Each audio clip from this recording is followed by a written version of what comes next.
Oh my God, I brought my water over. Yeah. And I didn't bring it back or fill it up. I just walked my water to the other side of the room thinking that I was going to fucking fill it up. Yeah, dude. And then I looked at and I got distracted because, again, the piece of shit Adobe Audition software was like, nah, I'm not going to live track what you guys are doing. Bitch. So wait, it was recording, it just wasn't showing you? It was recording, it just wasn't showing me. It's been recording. That would be fucked up if we lost 20 minutes of potential Patreon footage. And by that, I mean not a Patreon footage. I'm not going to edit that. We have a Wordle series.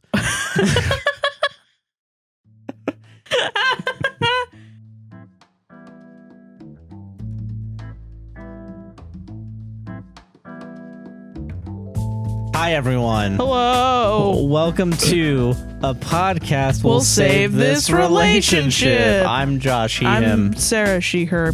Fuck. You good? Yeah, I'm fine. Yeah, I lost to you again. What do you mean? It's not a competition. It is a competition. It's literally It's a competition to be woker than the other person. Yes, it is. It's a competition to be longer than the other person? Woker than the other. More woke. Oh, yeah, it's this liberal bullshit, Sarah. Fucking pushing it down the throats of America. I don't think it's bullshit, or else I wouldn't do it. I think it is also a competition of who can be the most woke. Yeah, but it's the most woke. Ben Shapiro's now right, because now we are trying to be most woke. Yeah. Yes, and you should get with the program. That's my opinion on that.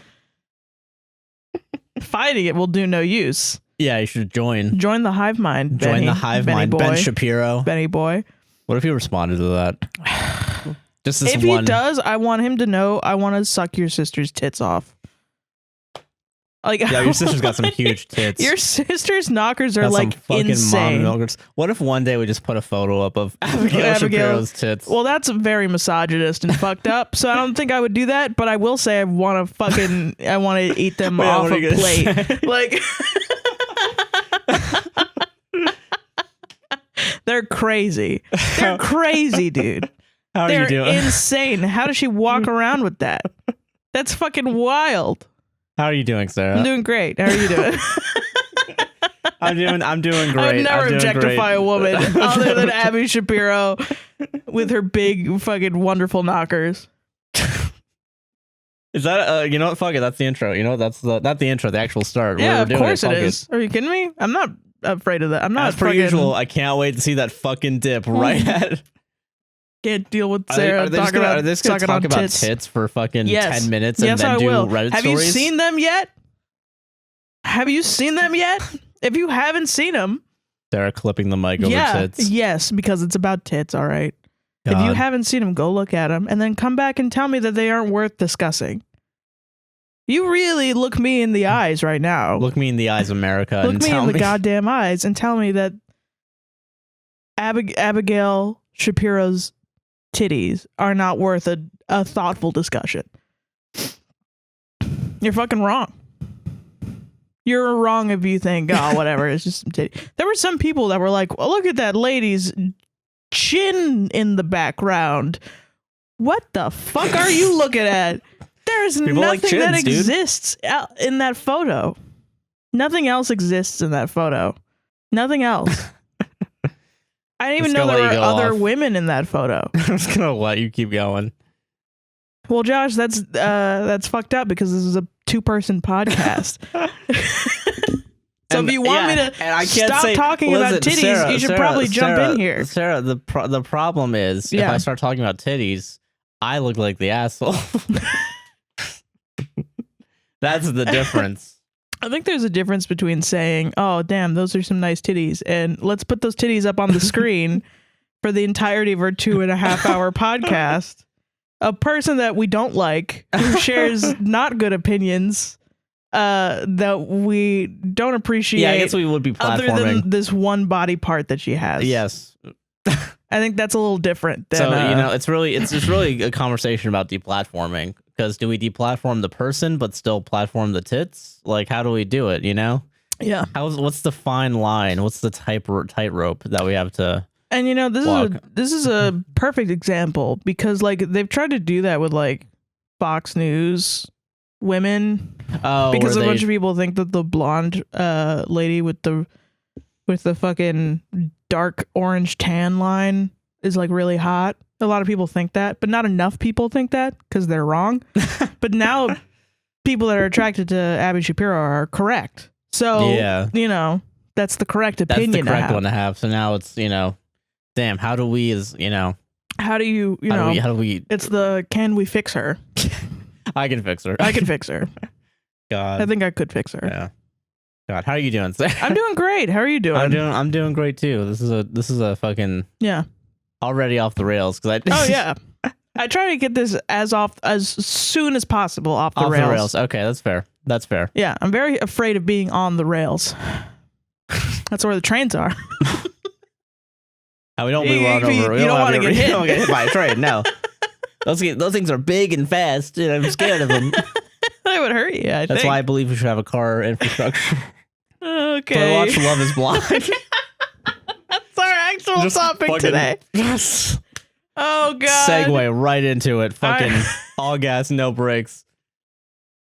I saw a TikTok of the annoying Neanderthal looking ass man from Love Is Blind season 2 calling a woman the wrong name. And I cringed so hard. I was like, I gotta watch this entire show. And I told Josh, I have to watch this. I'm gonna watch this. I don't care if you want to watch this as well, but I will show you the thing that made me want to watch this, and we can decide together if we would like to watch it together or if I'm just gonna watch this by myself.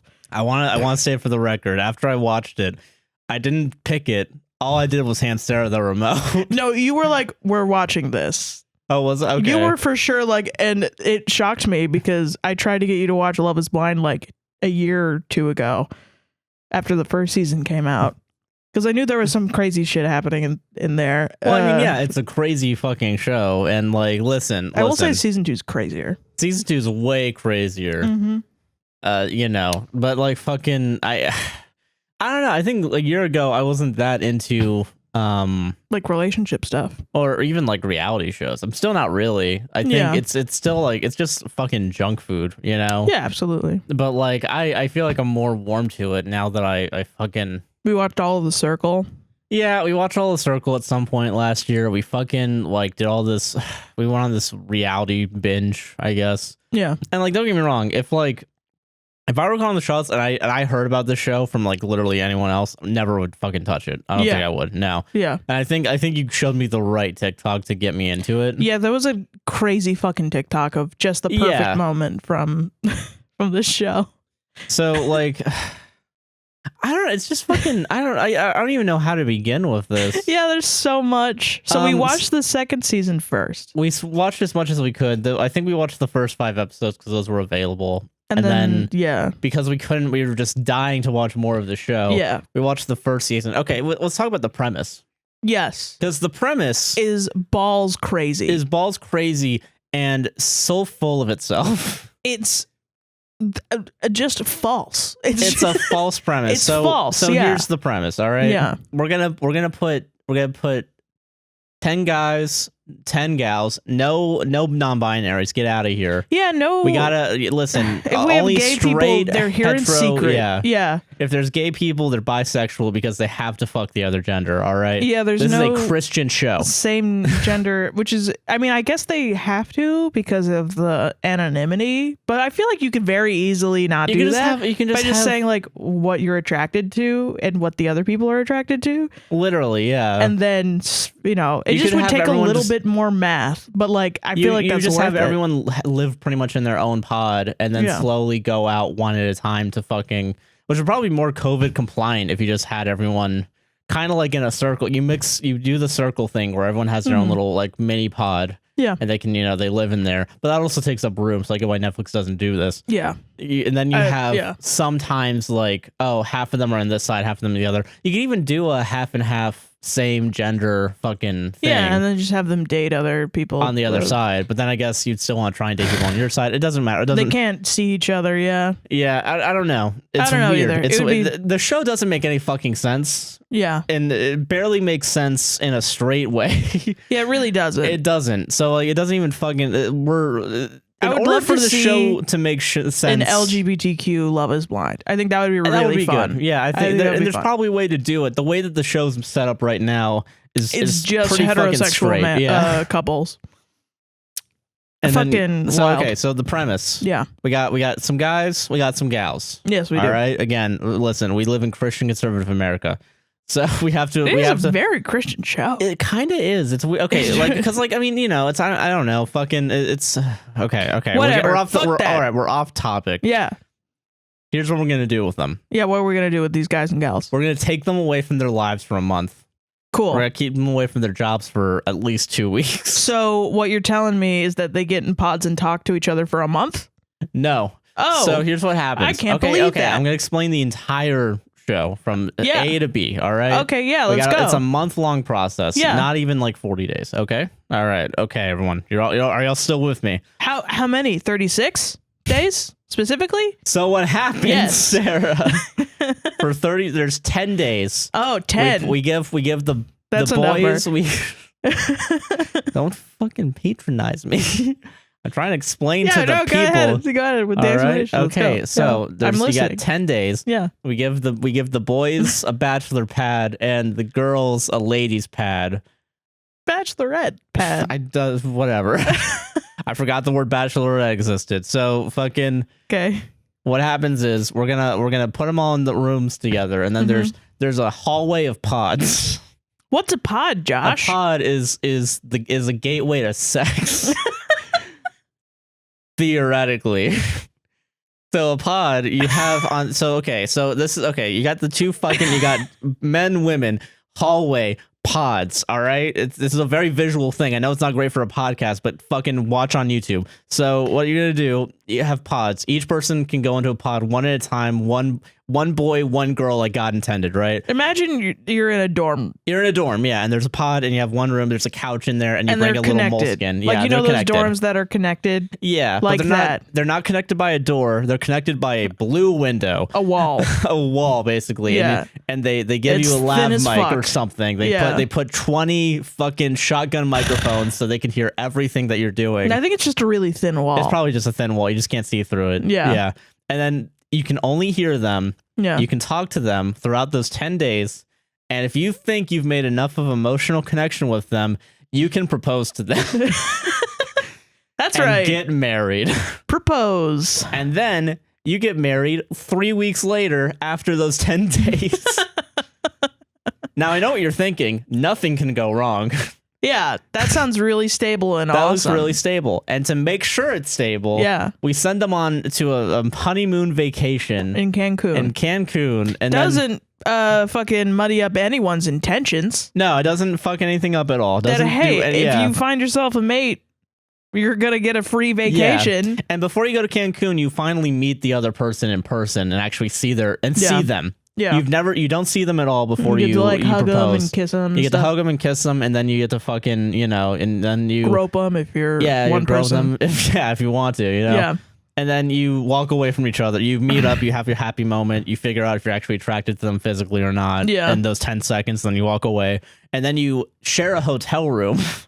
You don't share it. They actually each get their different ones. They get their own room, and then they could choose to share or not. If they want to. I but think then, on some days they're supposed to. Yeah. It's like, oh, today's the day that you actually share a bed. Yeah. So what happens is fucking that happens, right? Yeah. And then you have a 7-day, 10-day vacation. And then also the contestants meet all of the other couples. You meet all the other couples, and then also at some points you eventually do meet old contestants that you used to talk to. Yeah. That didn't even get a couple. Yeah. And the show's great because they don't focus at all on anyone that doesn't get a proposal. Yeah, that's really fun. So there are some people that you think, oh, hey, I would love to see that person's story.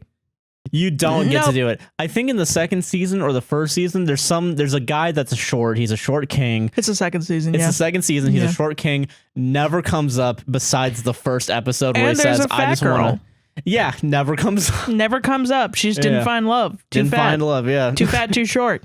They can hear it in the voice actually. Yeah. But fucking so. Okay, so you only get to see like 12 people. Every season, there's one couple that just doesn't work out immediately. Josh is saying one. He means many. Well, no. Throughout the season, it's revealed that almost all of them are not going to work out. Yeah. But like in Cancun within the first week. I think, well, in the first season, all the couples got through Cancun. Really? Okay. Yeah. Never mind then. I'm pretty sure. I don't remember, but like The for sure, second season, the someone first time that a couple really broke up. But then they still kind of made it past Cancun because they were still a couple. They just weren't in Cancun anymore because one fucking just left. Yeah, which cool. It's fine. But seems like a cool idea. Again, there's no wrenches in this experiment. This is an experiment, by the way. Yeah, so they keep fucking saying that it's an experiment. It's not an experiment. It's a game show. Don't let anyone deceive you and just it's a goddamn it's a game show. Yeah. All right. So what happens is you go to Cancun 10 days. You can fuck if you want. Some of them do. Most of them don't. And then fucking then you're back in reality. I'd say most of them do. Most of them fuck. Yeah. Yeah. But okay. Then after Cancun, you have your honeymoon vacation. There's no real world. You go back into the real world. You have to go back to work. Phones. Yeah, and the phones are out. And the phones are out. You don't have phones apparently in the first two, those vacation or in the pods. They're there without their phones. No phone bad, right? Yeah. And then you get phones, and then phone becomes bad, and it ruins the relationship. Yeah, so, that's the whole point of the show. You go back to your real world. You finally meet the parents. Yeah. And then some of them don't also meet parents. Like literally. Yeah. Sometimes the parents are like, "No, I don't want to fucking. I don't want to be on this fucking show." You're like. Your shotgun bride. I don't want to meet literally, them. Yeah. And then fucking like, which is kind of wild. Yeah, and then you have your 10 days, and then there's fights because of course there's going to be fights. Yeah, duh. Because you're forcing a bunch incompatible people to move in together with each other. To move in together that only know each other through talking verbally and nothing physical. And then they realize, oh, there's a lot of reality to a lot of the shit going on. And or they talked about nothing in the pods, and they got together, and then they just fucked a lot, and then they actually have to like live together. And then they realize, we're different religions. Oh, we have different ways of thinking about finances. And because they don't talk about because they don't know how to talk about real shit in the pods. They don't. No, because they don't have the time to. They don't. No, they have 10 days to talk about fucking days to do every important thing. Yeah. So then and then they finally get into the real world. And there's finally money and there's finally capital. Yeah. And then you also have to plan your wedding. And make sure that you have your guest list or whatever, and fucking have your theme, and then make sure you have your old-fashioned fountain or whatever, and then and then you. I still think that's fucking baller. But that's because I'm like this. No, I get it. Yeah, it's cool as fuck. Yeah, and then you have your wedding, right? Yeah. And then they pay off the priest or whatever to read a shitty script that no one in the world would ever read. Yeah, unless you paid them. And my favorite is to see the priest that's like, I gotta read this. This isn't the Bible. This isn't the fucking Bible. This is gay. We have to find out, and if love is actually blind. And then the first person says I do, and then the man doesn't. And then they have a soda and leave. Or sometimes the woman first is like, no. Yeah. Which, I mean, is crazy. I think they're forced to go up to the altar. I think, once you're like maybe like 3 days out, I feel like there's no turning back. So you have to prepare. Like the producers are like, you have to go up to the altar. Yeah. I wonder how much is in the contract. That would be a fucking fascinating contract to read, because there's no way it's a good contract for anyone that isn't Netflix. Right. And I mean, if it was like you could leave at any time, I think there would be more people who would leave. Who would leave the day before. Or the day of. Yeah. Like there are ones where it's like, guy got cold feet, and then they got into a huge fight the morning of, and then he still shows up, and it's like, why does he show up? I think they still got married though, right? Yeah, that person did. Yeah, but then it's happening again this season. Yeah, and then with also probably a couple that will get married actually. Yeah, so it's like fucking very strange. Well, I mean, yeah, and and I'm saying this all with the heavy grain of salt of, for sure there's some written shit in there, and for sure there's producers pushing them to do one thing or the other. Yeah. Like that couple that shouldn't get married, that's incompatible because of their religions or whatever. Like those were pushed, which was the dumbest. And we'll get to that eventually. Yeah. But I mean, usually I think the success rate of this experiment is 20%. Maybe even less. I don't think any of the couples this season are going to get married, except for maybe one. Maybe one. And then but the first season, I think only 2 couples out of it's only 2. And then they stay together. And one of them stayed together. No, both of them. Both of them did? Okay, never mind. Yeah. The other one cheated, apparently. Yeah, apparently. I don't know. But they're still together, so it's... I mean, whatever. I don't know enough about this. I already give so little about reality shows that me looking up what happened afterwards is bonkers. But I'll do it. fucking so yeah, that all happens, right? Yeah. And that's the experiment. Sarah, why doesn't the experiment work? Can you elaborate why this hypothesis is stupid? So this fucking show claims that if you build an emotional connection with somebody just based on not seeing them, just talking to them, without immediately judging them based on their looks or their race or their background or even their financial like class or like their culture, whatever, that it'll work out. I mean, yeah, and you know, let's see if it'll work out. That doesn't make any goddamn sense. Well, see, I think there's a good faith argument that they're trying to make, right? Is that it's a stupid fucking argument. I mean, that's listen. an argument that a stupid person would think. I'm sorry, but the reality is people of different cultures view things differently. Yeah. So I actually found a Twitter thread recently of people who dated outside of their culture and the stupid reasons they were broken up with. One woman was dating a Japanese man and he went out to work and she cleaned his whole apartment and cooked for him, and he came home and was so upset because he basically accused her of calling him dirty. And then he dumped her. Jesus. Because that's what it's like in Japanese culture. The things that you do mean things. Well, no, see, I agree with in that culture. Right? But just because you talked to somebody for 10 days, they're supposed to overcome an entire culture that they were raised upon. And then you're also putting it on TV so all of the people not from that culture can say, what an asshole. No. Well, see, here's the thing. You're just incompatible people. Well, no, see, I think it's that, but I think unironically the reason why the show exists is because it's trying to be the counter to Tinder, right? Right. Where Tinder is, you know, a very physical, you look at someone, most people don't look at details. They of just the bio, of the bio, so they swipe left or swipe right. Yeah. When in reality, what you should be doing is putting people in pods. Yeah, exactly. That's what you should do. Well, I just think that's just not how that is. I think for some people, I was explaining this to a friend and I was like, it's basically just taking pansexuality from the not actual pansexuality, because I know people are going to be like, that's not what that is. I know. It's the misconception of pansexuality is that it's parts not hearts, or hearts not parts. I'm sorry, the complete opposite of that. Which is basically that you don't see like you're not attracted to a specific type of gender, but you're attracted to, you know, a compatible personality. But the thing about that's fucking stupid is that everybody's attracted to a compatible person. And also pansexual people are attracted to fucking, or physically, most of the time, if you're not ace or something, they're sexually attracted to people. Yeah. So then the biggest question about that is, well, what makes it different than bisexuality?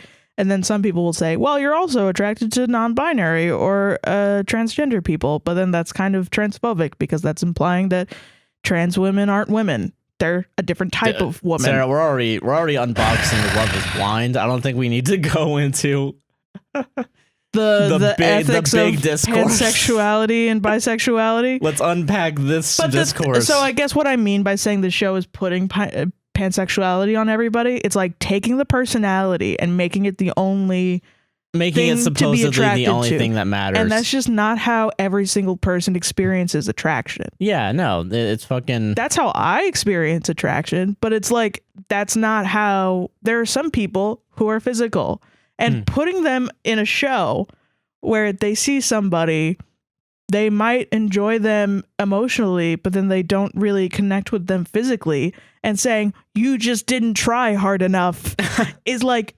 the stupidest fucking thing in the world. Yeah, right? Like, I don't... It's just fucking... There's such a bias against sex and the way that people fall in love in our society. Yeah, it's literally. It's very strange. I don't know. It's just so stupid. And also, the emotional connection is not fucking strong. It's Yeah, 10 days. It's 10 days. It's literally not that strong at all. It's interesting. All that you're doing is going through sensory deprivation. Yeah, and then and you're clinging on to someone. Yeah, which, I mean, listen, sometimes it does. There's edge cases of when it works, right? And even then, like, that can happen to anyone. Yeah, but that's like edge cases. That's the thing. Yeah. Is that this is such a hyper specific fucking thing that happens. This is such it's not real for the real world. You know what I mean? No, yeah. Well, I think that's the thing. Is it's supposed to be taking away all of the extra bullshit that gets into your brain when you start dating someone, which is he dating other people? It doesn't even really do that. In fact, it heightens those feelings of he is dating 14 other women and you know them and you live with them. Yeah. So that's pretty fucked up. But it's like having you live in your fraternity house or your sorority house and both houses are just dating each other. Right. Well, it's like, taking away that, like, why won't he text me back? Or, that he has to go to work, so we can't date this time. Or, the only time that I'm free is the only time that he has to go to his mom's house and all this other shit. It focuses, it takes two people that we're rolling the dice here, may have the same attraction to each other and also might be compatible with each other, and putting them in a room and being like, hey, do you guys want to go all the fucking way? And then if they say yes, there's a pretty good chance that they will if they just try, which is like any relationship ever. Yeah. As long as you have the same attraction and are compatible with somebody. Yeah, it's going to work out if you both try. Yeah, but like... Yeah, that's not revolutionary, really. That's just kind of how it all works out. It's just very strange. Yeah, it's I don't know, man. It's such a weird fucking... The only thing that really fascinates me about the show, and there is a lot that fascinates me about the show. There's plenty. Is the facades of compatibility. When two people get together and they're like, yeah, I love boning down too. I also love boning down. Oh, that's great. That's a match. Oh shit. Do you like dogs? I love dogs. Me too. I also love dogs. What about yogurt? I hate yogurt. I hate yogurt too. And then one of them drops a bunch of trauma and then the other person feels bonded to that person because they just talked about all their trauma. And then they're like, let's get married. And then they try to get married. And then one of them is like, has a panic attack. And the other one screams at them for having a panic attack. It's like, that's wild that didn't come up. Yeah, that didn't. Yeah. That's crazy. That didn't come up in 10 days. Yeah, right. Like it's fucking, it's condensing years into days, which is. That's why you date someone for a long time, to see if they're going to fuck up, basically. Yeah, literally. And then like, it's just fucking wild, you know? It really feels to me like it forces these contestants to go through shitty situations and to come out the other side feeling like they are unlovable. Yeah, right? Like that's how it feels. And it's like really mean. It's really fucking you know, mean. and like it's... It's like, no, honey, this experiment, quote unquote, is fucking torture. No, yeah, it's designed in such a way that like there's no way you're not gonna be heartbroken. There's no way. Bro, there are couples that go through this that are totally fine.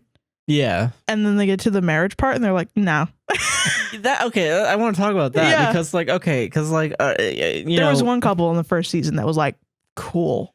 They just didn't have sex. And then the woman was like, Well, okay, because I want to talk about that couple actually, because I think there's couples in all seasons. Mm-hmm. Each couple has a myriad of things to talk about. Each wildly different from each other. That one is, I think, fascinating to me because that's a couple that had the least amount of screen time. And the least amount of problems. So, okay, that couple, I think it's introduced like in episode 2 or 3, unironically. Yeah, after we met all the other couples. And like they rush their story for like 5 minutes. Yeah. And I assume it's because they're not content. They're not. Yeah, they're just really boring, I think. Yeah, nothing exciting going on there. And then they get like maybe, it feels like 10 minutes. Yeah. Spread across like 20 episodes or like 5 episodes. It feels very much like, who the fuck Who are they? you? Because every time I looked at them, I was like, oh yeah, Who is they that exist. guy? Yeah. Wait. Oh yeah. Oh yeah, they exist. And then they get to their wedding, and I think, I don't remember, was it the girl that said no? It was the girl. Yeah. It was the girl that said no. And then because the show has trained me by omission to not give a shit, I was like, oh, that's crazy. And then I went and made mac and cheese because like fucking. Yeah. But then I watched the rest of the thing, and it was like legit only because her mom was like, you don't seem as crazy about him as you do about other guys. And like legit, their relationship didn't have any problems. No problems at all. Yeah. Not really. If I can't even remember if they had because problems. they didn't have any, I don't think They were they just had boring. problems. They were probably just boring. Yeah. And then she was like, yeah, I feel a little weird about that. And then she said no. And then she left. And it was like really nice. Like she was just like, all right. See And ya. the guy was just standing there like, all right. Well, he was upset. And then Yeah. like a fucking, the producer tried to squeeze the content out of him. Oh yeah. And then By he being was like, how "Can do you not-" feel? What's up? And he was then he was like, please "Can don't you film not- me. Stop yeah, filming me. Stop please." filming me. Yeah. This is fucked up.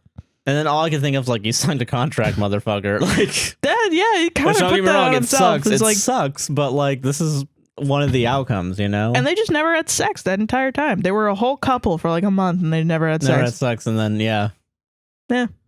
Wild. And that's what's and I think that's what's interesting is that like I think the show wanted you to believe that they were gonna get together And then just, because they didn't have because tear it they out seemed from like they had under no you. problems and then tear it out from under you, yeah, which is such a weird thing even for this show. I feel like like why like you know if you're not gonna show the other people, I feel like the only reason why they showed them was because there were gonna be shots in Cancun when it's all the couples. yeah. They're still technically in there. It's like, It who the feels fuck like are you those didn't- guys? Yeah. and it's like, yeah. So like, but then throughout the season, you're like, oh yeah, I forgot that they exist. There's no reason why they should even be in the fucking show, you know? Really, yeah. Kinda, They could have like- just thrown them out, but they Yeah. didn't because they, I guess, I guess Filmed yeah, all they the stuff. filmed it, so they're like, So- I guess we gotta do something with it. But then like I forgot most of first season. Okay, so there's that couple yeah. Let's go through all the Um, couples, I guess. for the first season. Yeah. Excuse me. You just want to do the first season, then next week talk about season 2. I feel like we've been talking about this for like 30 minutes, Oh yeah, sure. probably. But fucking, so part 2 next week. Part 2 next week. But no, fucking what is it? There's a funny man lady. Who? It's what's his fucking name? He has a beard, short hair. He made jokes, so he had like 3 different bitches in the pods. I can't think of his name. Oh, Barnett. Barnett, and He was not funny. He was just a fucking thumb. He was he was just like a kind of like a. He was like a fucking like what is it? Kind of fratty, kind of. He was pretty much a frat dude. God, do I look up fucking all the couples? It was Barnett and Amber. I've literally Barnett and Amber. The fucking the tank technician. Yeah, you know they don't really dive into a lot of these careers. I feel like you can make a whole show about being a tank technician. TBH, yeah. Yeah, and but no, She they had a decided to wild make this fucking one. life, dude. Yeah. Okay. So fucking couples. What's the show called? Love Is Blind? Because I don't remember any of them. So there's Barnett and Amber. I do remember them. Yeah, I remember them because they're one of 2 successful couples. Yeah, there's Jessica and Mark, who is like the famous one because that shit was fucking crazy. Which one? Sorry, I'm just Jessica looking- and Mark. Which one were they? They That were was the age difference couple. Where Oh my Jessica was fucking obsessed God. with Barnett. Holy Yeah. shit! That fucking sucked. That's not season 2? No, that's season 1. Oh my god. Okay. Season 2 yeah. is Shayna and Shane Oh yeah. Okay. Yeah, you're right. Okay. and Kyle. Yeah. So I want to talk about that couple real quick because that couple pissed me the fuck off. So which one? Not Shayna, fucking Amber. Amber and Barnett? No, not the second one. There's too many fucking people. Jessica and Yes, Mark? Jessica. Okay, because Yeah. Jessica specifically pissed me off. 'cause Jessica is looked like a little gremlin being eaten up by her jealousy. literally, yeah, Like she was insane. yeah, fucking, because like fucking, okay, So Barnett had like literally every bitch in the house. yeah, literally, yeah, like you know, Yeah. so and then chose chose one. one. Yeah. Jessica got really upset at Mark for dating other women. Because Amber and like all the other women were talking about how much they loved Barnett, and so then she was dating Barnett and she was like, what the fuck? And then she was like, I don't fuck with you. Fuck off. I don't fuck with you. And he was like, okay. And then he was like kind of upset, but not really. Like, you know how frat guys get upset and they curl up into a little ball? Yeah. That's kind of what he did. And then she fucked off and she was like, I don't like Barnett, whatever. And then Mark proposed to her and she's like, I'll settle. Yeah. for the rest of my life. Yeah. And, you know, I mean, you know, surprisingly, that one doesn't work out. But, like, and fucking... then Barnett had to choose between LC and Amber. Yeah, and went with Amber. Yeah. And then left LC because Amber told Barnett... Dog. No. That's someone else. That's a whole different couple. Yeah. Amber had an abortion. And told Barnett, and they had an emotional connection there. Yeah. Because he was like, oh shit. Yeah. Well, now she told me about her abortion. I gotta marry her. Gotta marry her. Fuck. Yeah. So then that happens, right? And then Jessica constantly every time I want to say literally every time she has a talking head segment, talks about how she's 10 years older than Mark and literally cannot stop talking about it. Like, won't shut the fuck up. And it gets annoying. And apparently Mark is a piece of shit because apparently he dated around. He cheated. A lot. Cheated. Yeah.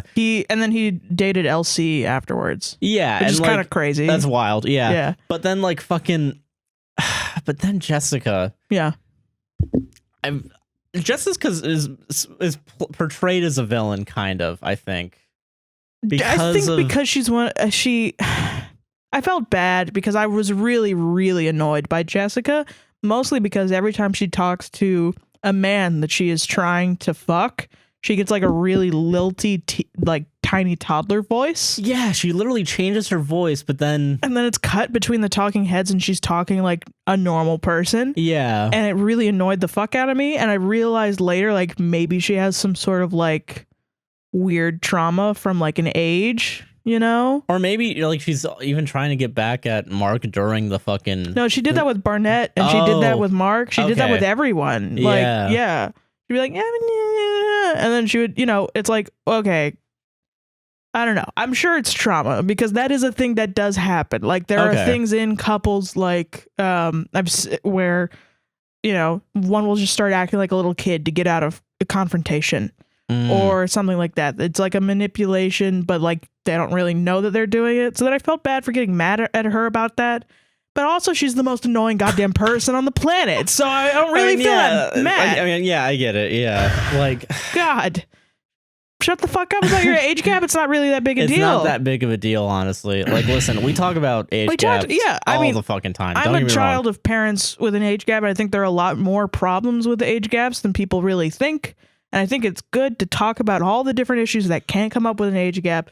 But 24 and 34 really is not that big a deal if you're both on the same page. It seemed like Mark was trying desperately to get on the same page as Jessica. Yeah, but couldn't because Jessica was trying to get and also trying to get back with Barnett and talking about like constantly like having like talking to Barnett one-on-one and being like, you were my number one.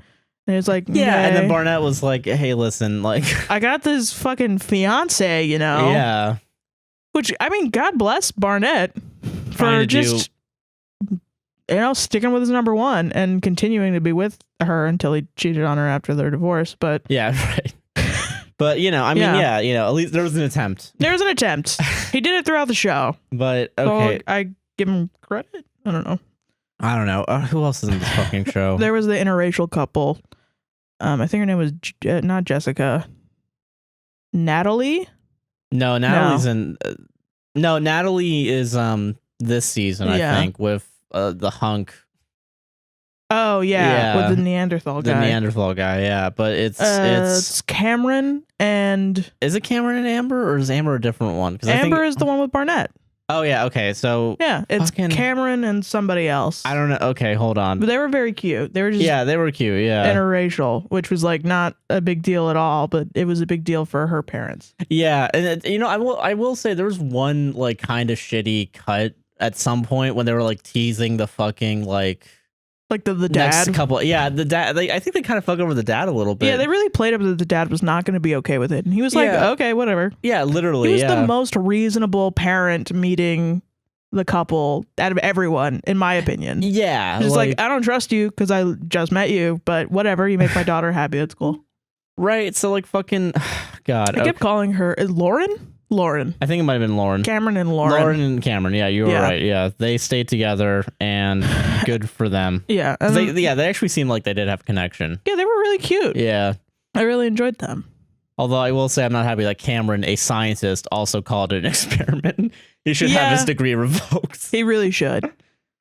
Okay. Amber and Barnett. Okay, we got already those. talked about them. Fucking this article goes on so fucking long. Oh, that's the end. Those are the only two that made it. Yeah, we've said that multiple times I know, already. but that's why fucking it's surprising that they literally aren't showing all the. Okay, hold on. Fucking maybe today.com will have all of them. Lauren and Cameron. Okay, we already got that. They're literally okay. Amber and Barnett. Let's see. That's 2. Gianna and Damien. Oh yes, Gianna and Damien.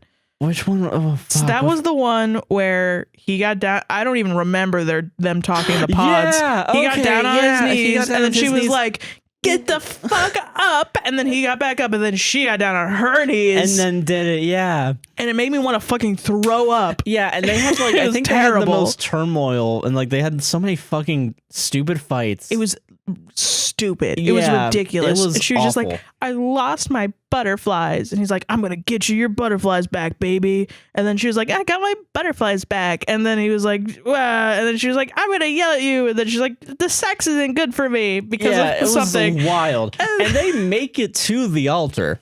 That's crazy. That's wild. They shouldn't have. They should not have. And then he says, I love you and I'm going to love you forever. And then she says, I do. And then he says, I don't. And then you record scratch. And then you have the Gordon Ramsay, you know, the fucking, which is wild. It's like, why the fuck did you say all that shit? And then he says that he said I don't because she looked like she wasn't ready. She wasn't actually ready. When she said I do. Literally. And it was like, what a psychopath. Yeah, like an actual psychopath. And then apparently they dated, right? Yeah, they dated afterwards. And then broke up because of course they did. Of course, yeah, duh. I don't think you can come back from that. God. What is but that was another example of cultural differences. She was from Venezuela.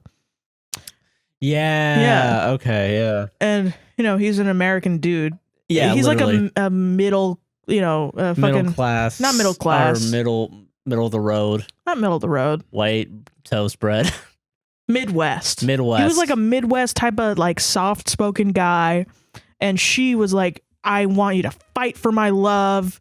So she was like starting arguments, but then also like he would then just do what American men do best, which is gaslight her about her feelings.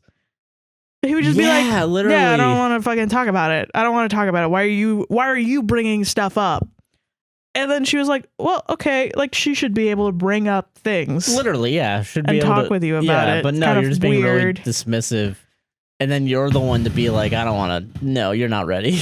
Yeah. And then, I don't know. It was just a mess. Yeah. That was, I think, one of the real things that I was like, this does not work. Yeah, no. Like, you need to understand each other's culture more. Well, that's interesting because I like fucking the next couple that we haven't talked about, and I think this is the last one. Diamond and Carlton. Oh, yes. That shit was fucking terrifying. Yeah, this is like, I think, the most fucked up, I think. Yeah. Only because of my phobia. Mm-hmm. So, what is it? Diamond and Carlton. Carlton describes himself as fluid. People will call him bisexual, but he described himself on the show as fluid. Yeah. So that's what I'm going to call him.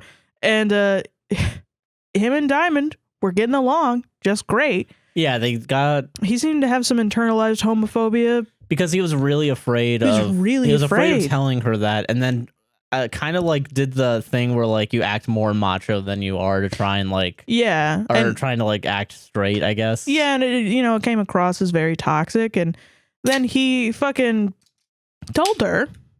Yeah, and she did not react reassuring. Yeah, no, I think she literally said at some point, "How am I sure that you're not gonna go back to men?" I think, or something like that. Yeah, which is just like the most annoying thing. But in the moment where he was like, I have dated people in the past of a different gender, she like Or of the like same gender. the Yeah. fucking of the same gender. Sorry. Yeah. The light goes out of her eyes. And she's just like shocked and like. Yeah, and then he's like crushed. Yeah, obviously because Obviously. like And then he reacts emotionally.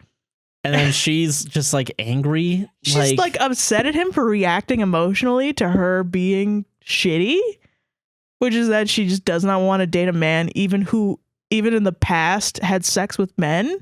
Literally, yeah. And then like God, and like I felt so bad for Carlton. It's like fucking me too. He's so visibly upset. I think he like throws his hat at some point. He does. Like literally, like fucking weeping. Yeah, it's fucking.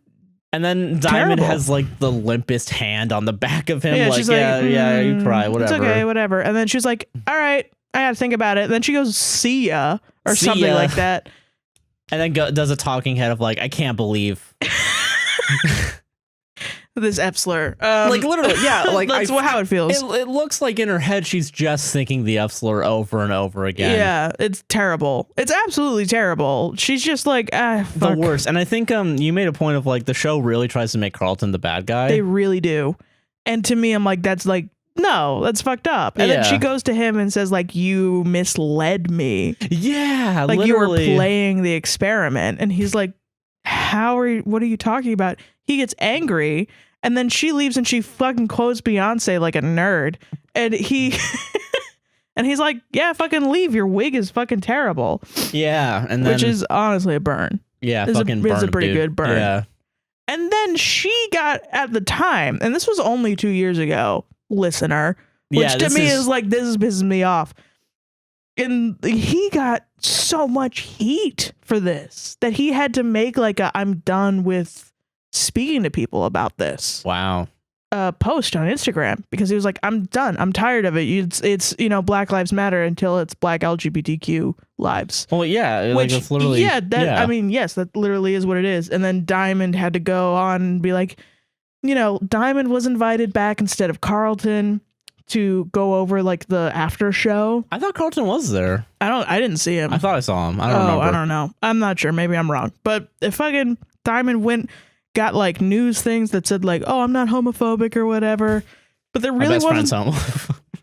Or my best friend's what they call a homo. Yeah, like fucking she didn't seem to get as much heat. And I'm like, that's ridiculous. She was crazy. Yeah, like pretty Yeah. clearly crazy. Yeah. Yeah. And that's the interesting thing about the show is that they found a lot of crazy people and and like, I mean, don't get me wrong, it's reality TV. You gotta get the crazy people. You gotta get the content. But like, I mean, if you signed up for this show, you're crazy. so, Yeah, you're insane. literally an insane person. I don't know. I felt really bad for Carlton. Yeah, Carlton got fucked, man. Yeah. But he also dodged a bullet, Oh, yeah. And yeah, he'll find someone that actually cares about him and won't judge him Absolutely. for being fluid, So, Yeah. wild show. Mm. And the lesson you learn is that Netflix shouldn't make TV shows. Honestly. Well, actually, they should, because I they love this. should. I love this shit. God, the show's fucking God. It's a fun And time. I mean, season 2 is its own beast. it's worse. It's way worse. It is More n- entertaining. there Way are- worse. There are no fuzzy feelings in season 2 for me. Honestly, yeah. There's no good. Mm-mm. There's no hope. There's no hope for any of these couples, man. They all are trash. Between fucking Jarrett and Ayanna, with making Ayanna a second choice, and fucking Yeah. Oh God. There's what's her name? Molly? Marion? I don't even know right now. What's her We're gonna face? look this up for next week because fucking. She's fucking I've terrible. already forgotten all of the couples' name from season 2. Trying to remember the couples from season 1. Well, there's Shayna and Kyle, that whole thing. Yeah. With the fucking whatever, and then there's Shane and Danielle, who seem like the actual good couple. Yeah, and then but Shane is also fucking trying to get Shane. Yeah. Yeah. And then there's Danielle and the other guy. Forgot his name. I don't know. Next week. Yeah. The one that has the panic attacks and her mom is really shitty. Yeah. I know Yeah, what you're talking and about. her guy. Yeah.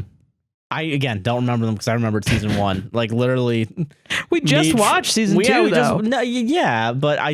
But there's 20 people I gotta remember. True. And I get ya. only remember the first half. I'm of not those watching people. this shit again. I'm not rewatching Oh an yeah, we're not episode. gonna have to rewatch it. We're just gonna watch the final one. That's true. I Yeah. can't wait to see all these people get dumped at the altar. Yeah, it's gonna be great. Honestly, that's how I feel. I can't wait. I can't wait. I can't wait. God, I can't. But that's Love is Blind. So Season far, 1. So far, nobody's gotten divorced. no one's gotten divorced yet. But that's because most of them didn't get married. Yeah, so far the people that have gotten married haven't gotten divorced yet. So, I mean, technically the show is like 2 for 2. Yeah. Until next week when we realize that it's not 2 for 2. Right. God damn. Yeah, we'll be back with an update next week. With season 2 I think couples. we already talked maybe 40 minutes. Hell yeah. With an hour and a half almost of raw recording. It's a good thing that this is a podcast. Yeah. Because we can make long content for it. We already have 12 stories on the docket. Stop complaining about giving our listeners content, Josh. I will always complain. But speaking of marriage, what? do you want to do Reddit posts? Yeah. Something we haven't done in 2 months. Yeah, I'm down for that. In months. We're back. We're back on Reddit, baby. Now when we actually put the hashtag Reddit reading on the TikTok, I won't be lying to you guys. True. Yeah. So welcome to the Reddit segment. We actually have Reddit stories. I found the craziest fucking Reddit story. I think it hits all the red flags. And I have a story from a listener that sent it in like months ago. Yeah. I gotta dunk on one listener real quick, and I'm gonna apologize in advance. Oh. This is not the list. We're not gonna read their thing. Someone sent in a I think I might have said this on the podcast. I don't know. Maybe it was during an intro or like something that was cut. Someone sent us a we got sent 2 Reddit stories for Twitter. Okay. One is one we're gonna read today, and the other one is a like an Ask Reddit thread, and it's like, what's a movie you don't like and why? And they told us to sort by controversial. We're not doing that one? We're not gonna do that one because I went through a little bit, and it's just like dumb choices like Forrest Gump, and then someone said all movies are bad. That's funny. Yeah, so That's funny that this guy is like, that Forrest Gump is amazing.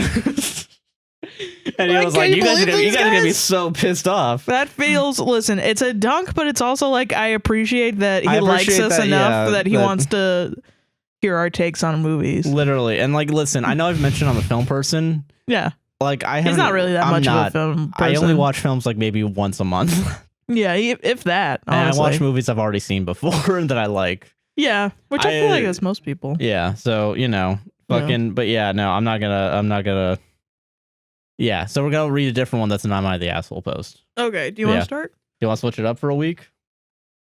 Yeah, I'm down. All right, fuck it, I'll go first then. So, this is gonna be an Am I the Asshole post. Okay. I think this is one of the more popular posts we've ever read, so I'm wondering if other people have read this. I wonder if I've already read this. You might have. Let's see. Yeah.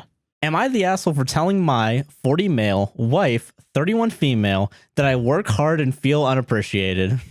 Oh, no. Yep. There we go, everybody. Oh, God. It's giving me classic APWSTR vibes. Back when it was good. Back when we were good. Back when we were good. I can't wait. Let's go. Some fucking hipster says that. All right. My wife and I have been together for almost 11 years, and we have 2 beautiful kids. I love her more than anything, but she gets overly pushy a lot of the time about what I apparently should be doing as a husband, which is more than what I view as my half of our relationship. I'm hardworking. Good. End of sentence. Great. I've been working for my company since I was 22, and I've climbed to a more than comfortable pay grade with plenty of benefits. Good for you, bud. My wife decided to quit her low-paying retail job after our first kid and became a stay-at-home mom with an Etsy store on the side. I respect all that she does, but her job is honestly to just stay home all day with our family, quote, clean. No, it's not. She has a job on the side. Quote, clean our house, parentheses, she acts like this is the biggest part of her job, but our house is never close to messy, and our oldest has chores to help. Make jewelry, and cook meals. People may hate me, but honestly, it's an easy life, and sometimes I think most people would like to do over a 9 to 5. What do you do? You push papers. Pushing papers, and that's why I'm epic.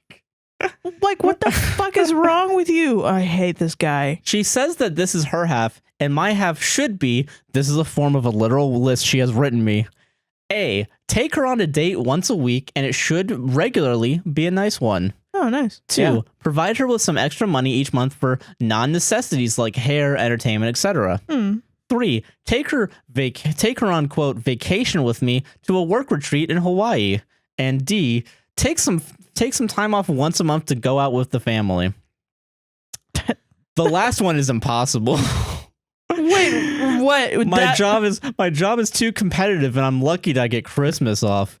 I can't take her to my work retreat. A few people are bringing their spouses, but I know she's just going to demand my attention away from the actual reason I'm there. Also, we would have to spend thousands on childcare, as we have no relatives who would be willing to come to watch the children. The others. She makes income from her Etsy store for anything she may need for herself, and I already pay for literally everything else we have and do.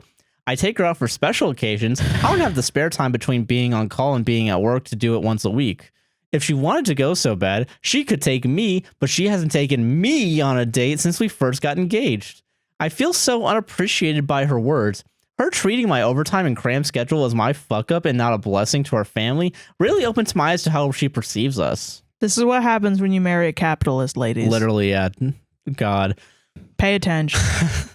I told her about my schedule and how busy I was, and she accused me of lying and possibly cheating, which I am not. Very short sentence. Yeah, wow. Little okay. Weird, a little sus. I'm a little sus of you. I snapped back and asked how dare she when I take care of both of our lives by working, while she gets to stay home with the family and do her hobbies. I said I feel unappreciated, and that Hobbies, I've it's literally a job, and that I've already given her the world. This started another huge fight about how her job is apparently so much more demanding than mine, and I have no respect for her. Yeah, you don't. Kinda, yeah. Yeah, you don't have respect for your wife. I tried to reason with her by saying I'd take her on more dates than when I could, and taking her out for dinner the next night, but she's still fuming about everything 3 days later. Yeah. Am I the asshole? Yes. Yes, you are. Absolutely, you are. All right. If anything, just for the listen, I don't know anything about the fucking his work schedule, whatever. Okay. There's an edit. Oh God. I'm sorry. I know I want to say I do agree with what you're saying so far. Yeah. And this isn't going to change anything you've said. Okay, well go ahead. Already looking at the first sentence. God. Okay. Edit. Well, I tried. I sat her down and apologized with flowers. I said I wasn't holding her position as a stay-at-home mom in as high regards as I should, and I would try to do as much of her list as I could. I told her I would try and cut down my hours and give her $250 a month for whatever she needed to buy apart from the kids. She blew up, saying that this was nowhere near enough money. I needed to take her to Hawaii, parentheses, it's almost impossible at this stage of planning. I said I asked my boss. And that the hour cuts were an empty promise. I promised her they wouldn't be. She brought a new thing forward I haven't heard. I promised to work on it and we'd talk, and there would be another issue again. This kept going on for a good few hours. I'm exhausted. I get you all think I'm a dick, but I feel drained too. I'm human, a very overworked and biased one. I admit that I didn't fully comprehend my wife's duties, but I am working on myself, and she seems past the point of forgiving me. I feel like I could fix everything and she would still hate me, but I'm going to try anyways for my daughters. Well, okay. I mean, yeah, you fucked up. You fucked up, dude. You lost your wife, fam. You lost your goddamn life. Oops. Oopsies. Oopsie boopsies. That's what fucking happens when you fuck up that hard for that long. Yeah, you lost her. She's gone. I gotta be real with you guys. Listen. Maybe this is just me. $250 is a lot, but I don't know. Apparently this guy has a pretty penny. You know, if he's bragging about having a well-paying job, I think he probably has some sort of disposable income. It sounds like he thinks that she's a trophy wife that does nothing. She was like, well, then treat me like one, bitch. And he said, no. And then she was like, then fuck you. Yeah. Because I do a lot more than you think. And then, you know. I love how he makes the point that the house is never messy. And all I thought in my head was, yeah, because she fucking cleans it. Yeah, because she cleans it. Yeah. Every house that you've been to that is never messy has been cleaned. Has been cleaned a lot by a mother or a pack of maids. A bunch of maids who work tirelessly. Yes. Somebody has tirelessly cleaned this house. Listen, this we live in a house. We live in an apartment. You know what I'm saying? It's messy as fuck because we don't clean them. We don't clean it. Yeah, and it would probably take a couple hours. Yeah, over a course of a few days to clean this place to where it looks nice. To get it to be clean forever, we would have to. It would be cleaning every day thing, and then we would have to maintain it every day. weekly, and every day. Yeah, pretty much every day. Yeah. So, Yeah. you know. And with kids, dude. And with kids. Like young kids. Yeah. No, but one of them does chores. Checkmate, atheist. Like, you know, that's crazy to me. And Wild. honestly, I think the thing that really was the kicker was him saying that her job is not that important. It's a hobby. It's literally a job. If she's making money from it, it's a fucking job. It's a fucking job. That's a job. She has a job. You're making...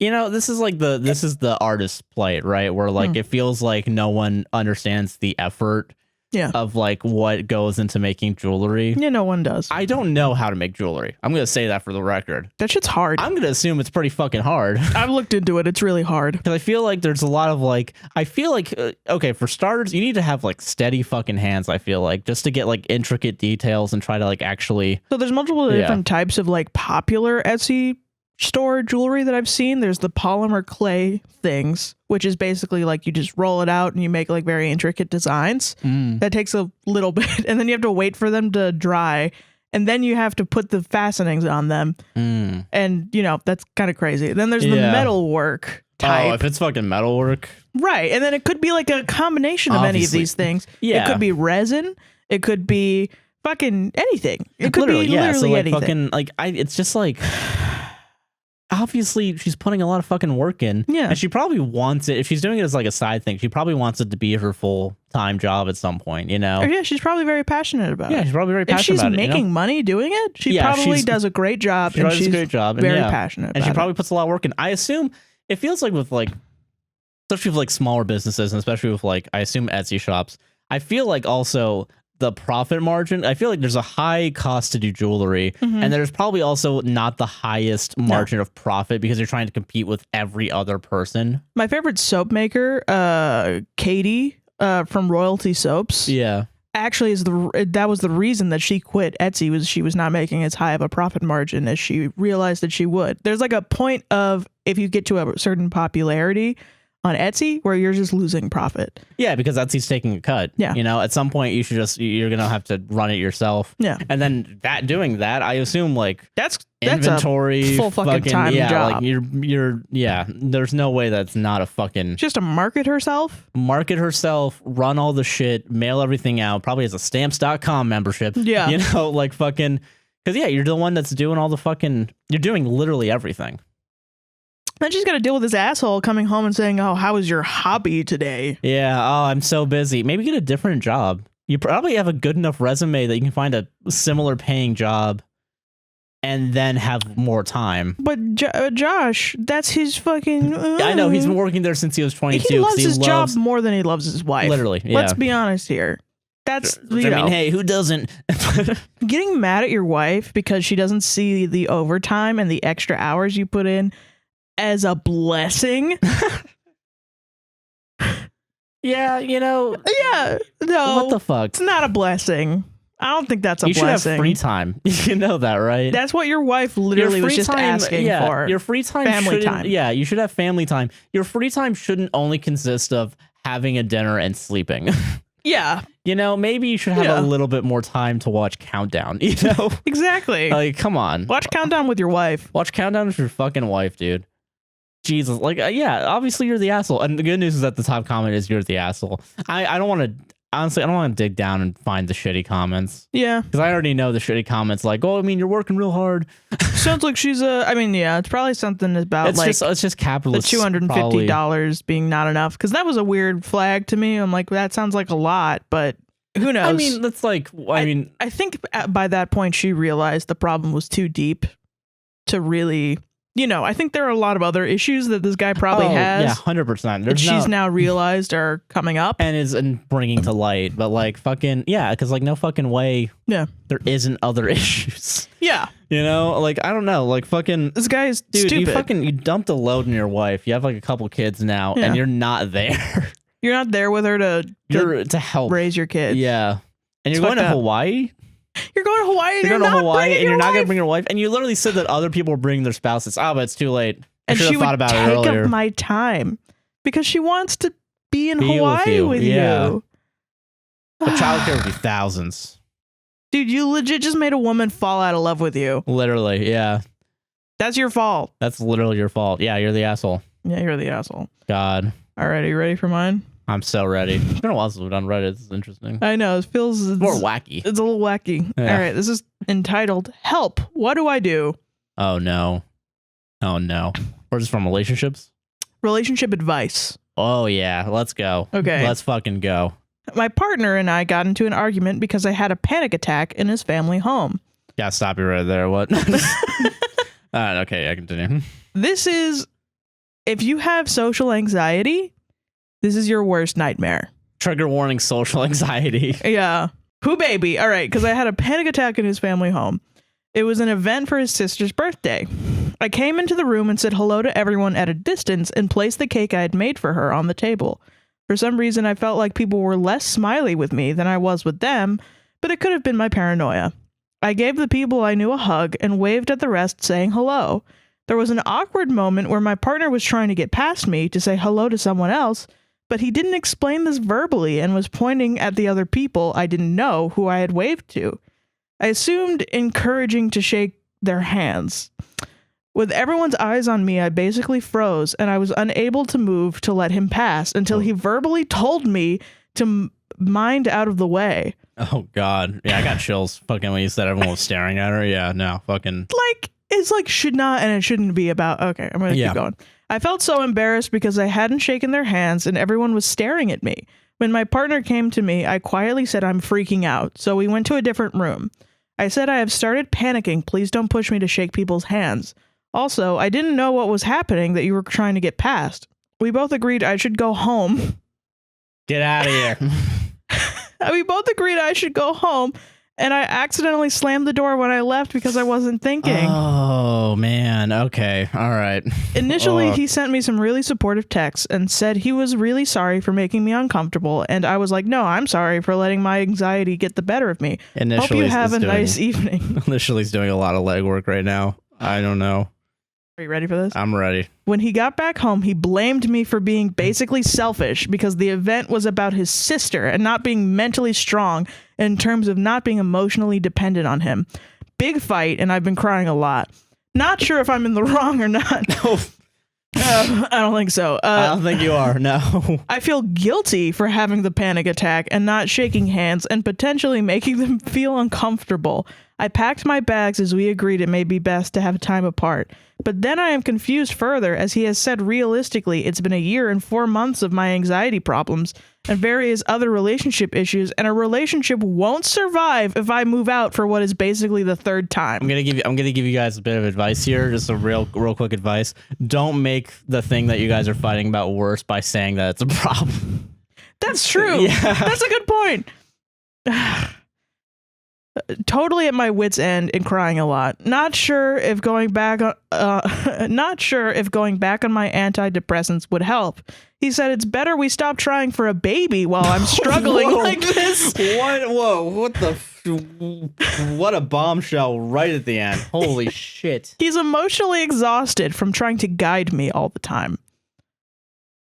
He said to me that he spoke to people at the party and asked if he did anything wrong. Everyone said no. His sister drove him back to our home and apparently said something along the lines of, "Why do you never stay late nowadays? We never see you," etc.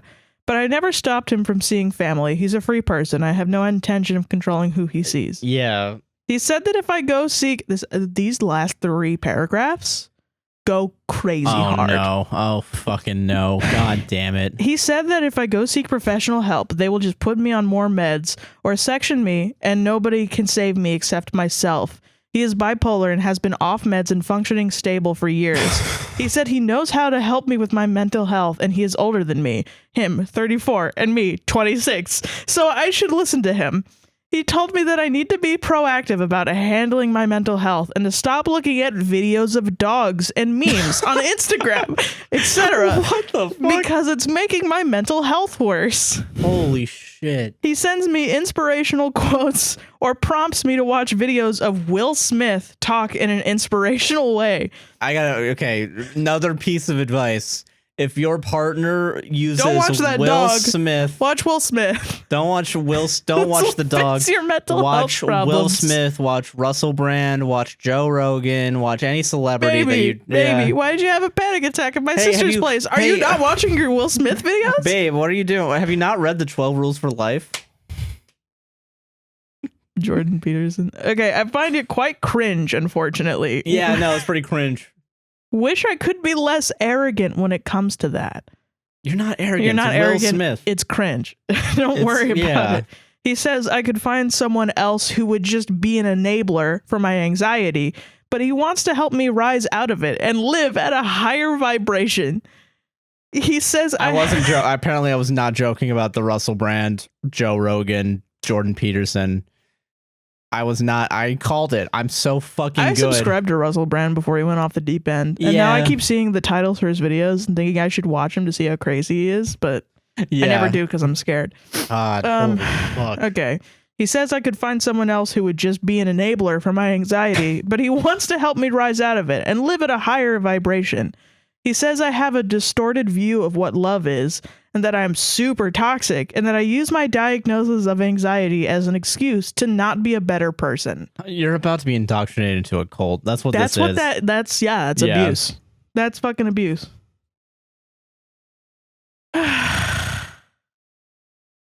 So, yeah, I think that's like all the red flags wrapped into one. Yeah, there's no more. That's the ending. That's the end. Yeah. Bro, when I got to the videos of dogs and Will Smith, I was like, we gotta read this on the podcast. You know, I gotta be real with you, man. ATF needs to get in and pull a Waco on your boyfriend, on your partner, dude. Yeah. Listen, I don't want to be the you gotta stop Ted Kaczynski before it becomes Ted Kaczynski moment, but you gotta stop your. You gotta drop your boyfriend. Yeah, your partner. He fucking sucks. I don't know any of the pronouns. I don't know. You know, after there weren't any. You gotta drop your partner then because fucking. I know I'm assuming. I'm sorry, but like fucking. You gotta drop your partner. This is some man starts wearing white robes and tells you to drink Kool-Aid. Feels that's what I get. Well, it's just abuse. It's just abuse. Is. Yeah, like fucking. It doesn't matter the gender, but like fucking. I really. There are so many ways a person can tell you that you're a bad person and you don't deserve things. Right, yeah. Without saying you're a bad person and you don't deserve things.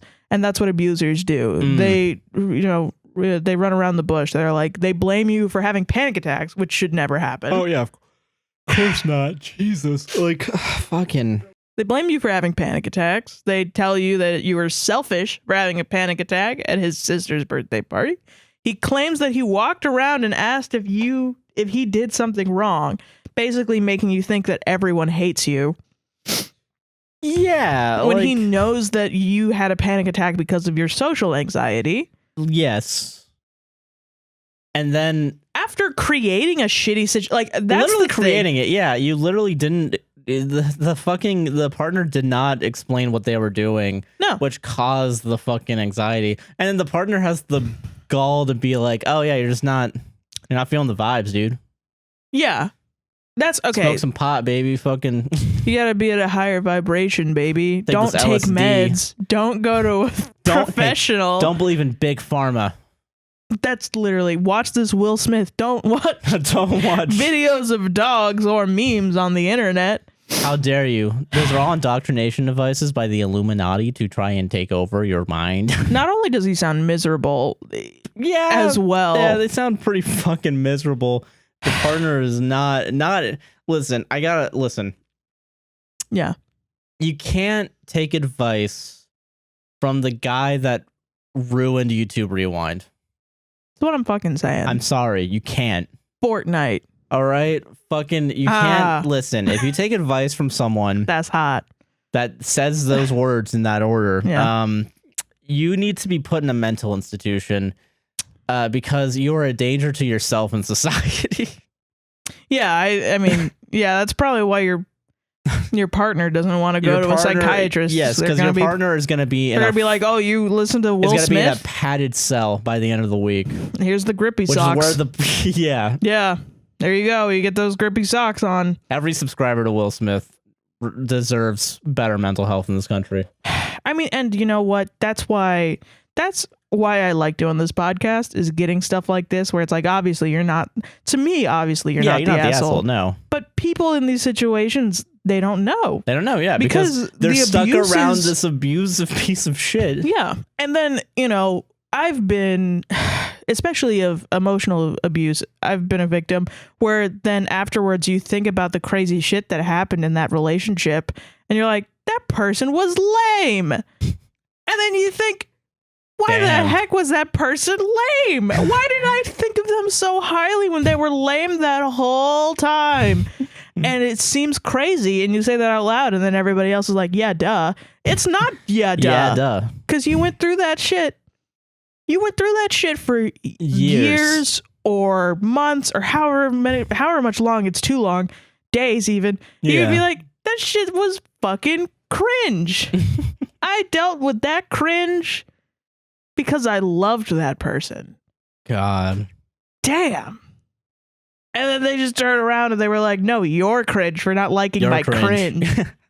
Amazing. Awful. Jesus. That's how you get on a higher vibration. You drop it.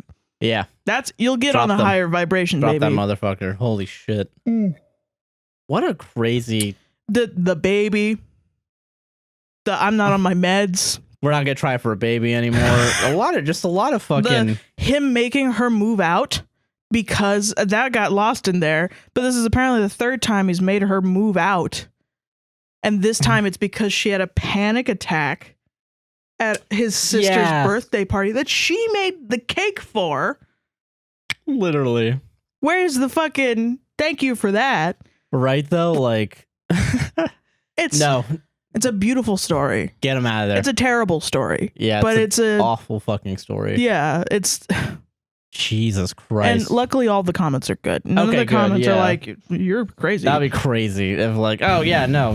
Sometimes there are dumbass people on Reddit. Oh no, yeah, of course. There's always gonna be dumbasses, but like Jesus.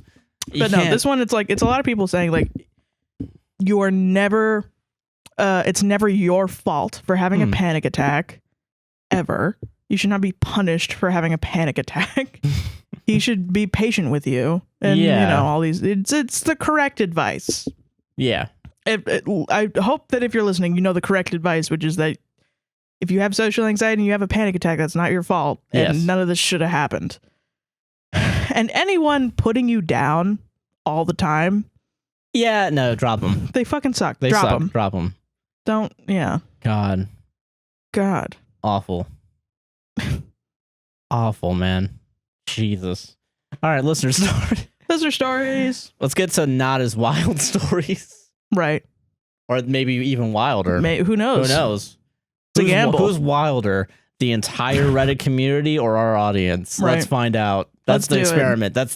We're an experiment like Love is Blind. Okay. Let's do this. God, I'm fucking... Going crazy. I'm going insane, man. Yeah. Jesus Christ, what a fucking dickhead. Real quick, I wanted to say something because I used to have social anxiety. Yeah. I want to say something real quick. Yes. The way I really got over my social anxiety was that, you know, when you feel weird in a social situation where people are looking at you like, I can't believe you would do that. I did it enough where I got to a point where I was like, yeah, fuck it. Because, you know. It's just exposure therapy, I guess, but like. Pretty much. And that's really most of the only way that you can really get past that. But I just realized, like, you go out, especially being in Florida, this happens all the time. You go out, everyone else is so fucking crazy. Oh yeah, here in Florida, yeah, 100%. Why am I not allowed to be crazy? Yeah, you can be fucking crazy, yeah. That's what it's like being a human being. I used to drop like my coffee cup all the time because I'm an uncoordinated klutz, and I would drop it all the time, and then people would like look. And it used to fucking send me spiraling into like anxiety and freaked out. And then I was just like, fuck it. Clean it up. Fuck Clean it up, move on. Fuck it. Whatever. And people stop giving a shit. Yeah, I guess that's some advice. Is like, just keep doing it. Get through the uncomfortableness of it if you can handle it. Don't give yourself panic attacks. Yeah. But, you know, try start Guys, small. Sarah is endorsing getting panic attacks. That's Don't literally what Don't she even said. fucking play. Start small and then work yourself up. Yeah. I got through most of it by just getting in Ubers and Lyfts and eventually talking to the Uber driver. I get that. Eventually it became fun. Nice. So, what about COVID? Yeah, that's the other thing. Yeah, Sarah. I'm actually getting it back. Expose yourself to COVID. Get an N95 mask. Get an N95 mask and then pray to God that you don't get COVID. Obviously, be fucking safe. Don't do some crazy shit and be like, go to your local APWSTR told me. Go to your local grocery store, unmasked, sniff all the fruit, cough on all the fruit. Get arrested for bioterrorism. Yeah, and then... We don't endorse that. Don't do that. This is obviously jokes. This is a satire show. So. No, Josh endorsed that just now. No, I didn't. Don't play, Sarah. Don't play. All right, let's do listener stories. Okay. Let's stop getting ourselves in legal trouble. Yeah. Us? You. Us? No, Josh. You. So, welcome to the listener story segment. As per usual, we're not therapists. We're not legal advice. We're not financial advisors. We are two schmucks. We're just two goddamn schmucks that you guys sent your very hot, juicy drama to. Very personal stories into. Yeah. So, and we will try to respect you as much as we can, but obviously we fuck up sometimes, and we're sorry. Yeah, I'm sorry. Yes. In advance. In advance. Do it in advance, and then you can't take anything out of context. Yeah, that's illegal. So, first story. It's illegal. Yeah. So our first story. Yeah, do it. Come on. Comes to us from Cass. Cass? What's up? I'm so excited for this one. Just laughing first off. No, yeah, because this is a good one. Okay. Am I the asshole for planning a party after my Nana's funeral? I, 21 female, have a very complex relationship with my 83 female Nana, my mom's mother. She has never been kind to my family. She almost disowned my sister for coming out. She used to abuse my mother. She makes fun of me for having a mental illnesses and my learning disability. Wow. My family and I are pretty sure she is no narcissist. Yeah. She has done even more to us, but I don't want to make this too long. So this is probably the worst part on my end. The thing is, she's not dead yet. Like, she's still very much alive. Now, I'll explain the party. My sister and I are planning it. It'll just be a small get-together to celebrate our freedom. At the funeral, we plan on being respectful and not causing a scene for the other people attending. My dad says that we are being disrespectful and terrible, but my mom wants to help us plan. It's not like this is a big thing, more like a way for us to let go of our trauma. I probably am the asshole, but I don't really care. It's not like I'm hurting anyone, and my Nana wouldn't know because she will be dead.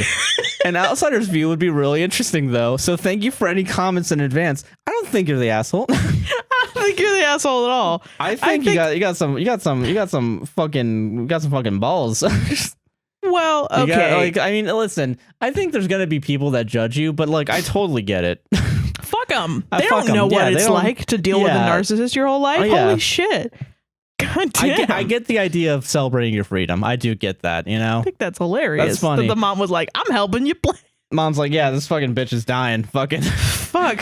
I mean, okay. So that's the other thing is realistically, I don't think it's that far-fetched from a reception after a funeral. Most of the time it's I don't know. I've been to multiple funerals and most of the time afterwards it's everybody hanging out, eating food, talking, and well, yeah, that's the thing, right? The only difference between what you're doing and what that is that it's purposely yeah, fuck that person. Yeah, that's the only thing. Dead guy in the room, But it's well, okay. But at a reception, most of the time you're talking about the memories of the person that passed. If they're bad memories, that's not on you. That's on the person that was a piece of shit. Yeah, literally. Yeah. So it's not your fault that you're quote unquote celebrating. Yeah. It's either you celebrate life or you celebrate death. Those are the two coins. Those are two sides of the coin you get to have. It should be you celebrate life. But sometimes this time you're celebrating your life. You're celebrating your life. Yeah, exactly.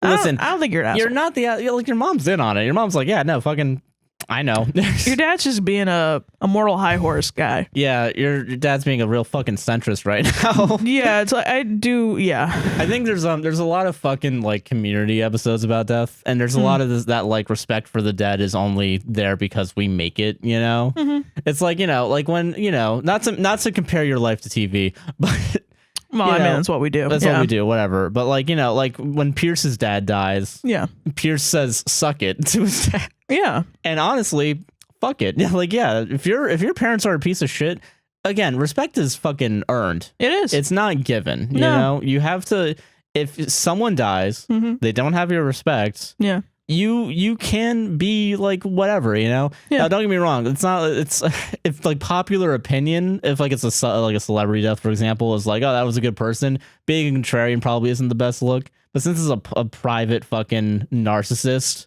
and you're doing it privately, you would be the asshole if you got up on the fucking thing and just was like, fuck this bitch. Fuck this bitch. I mean, it would be funny, but it would be funny, yeah. It would be a very haha sitcom moment. Yeah, but be it's like, not, all right, you didn't need to do that publicly. But that would be the thing. You don't need to do that publicly. Yeah, you don't need to do it publicly. Close the doors and laugh. Yeah, do whatever the fuck you want. Yeah, be free. That's the price of being an asshole, is you don't get to control what people say about you behind closed doors. Literally, yeah.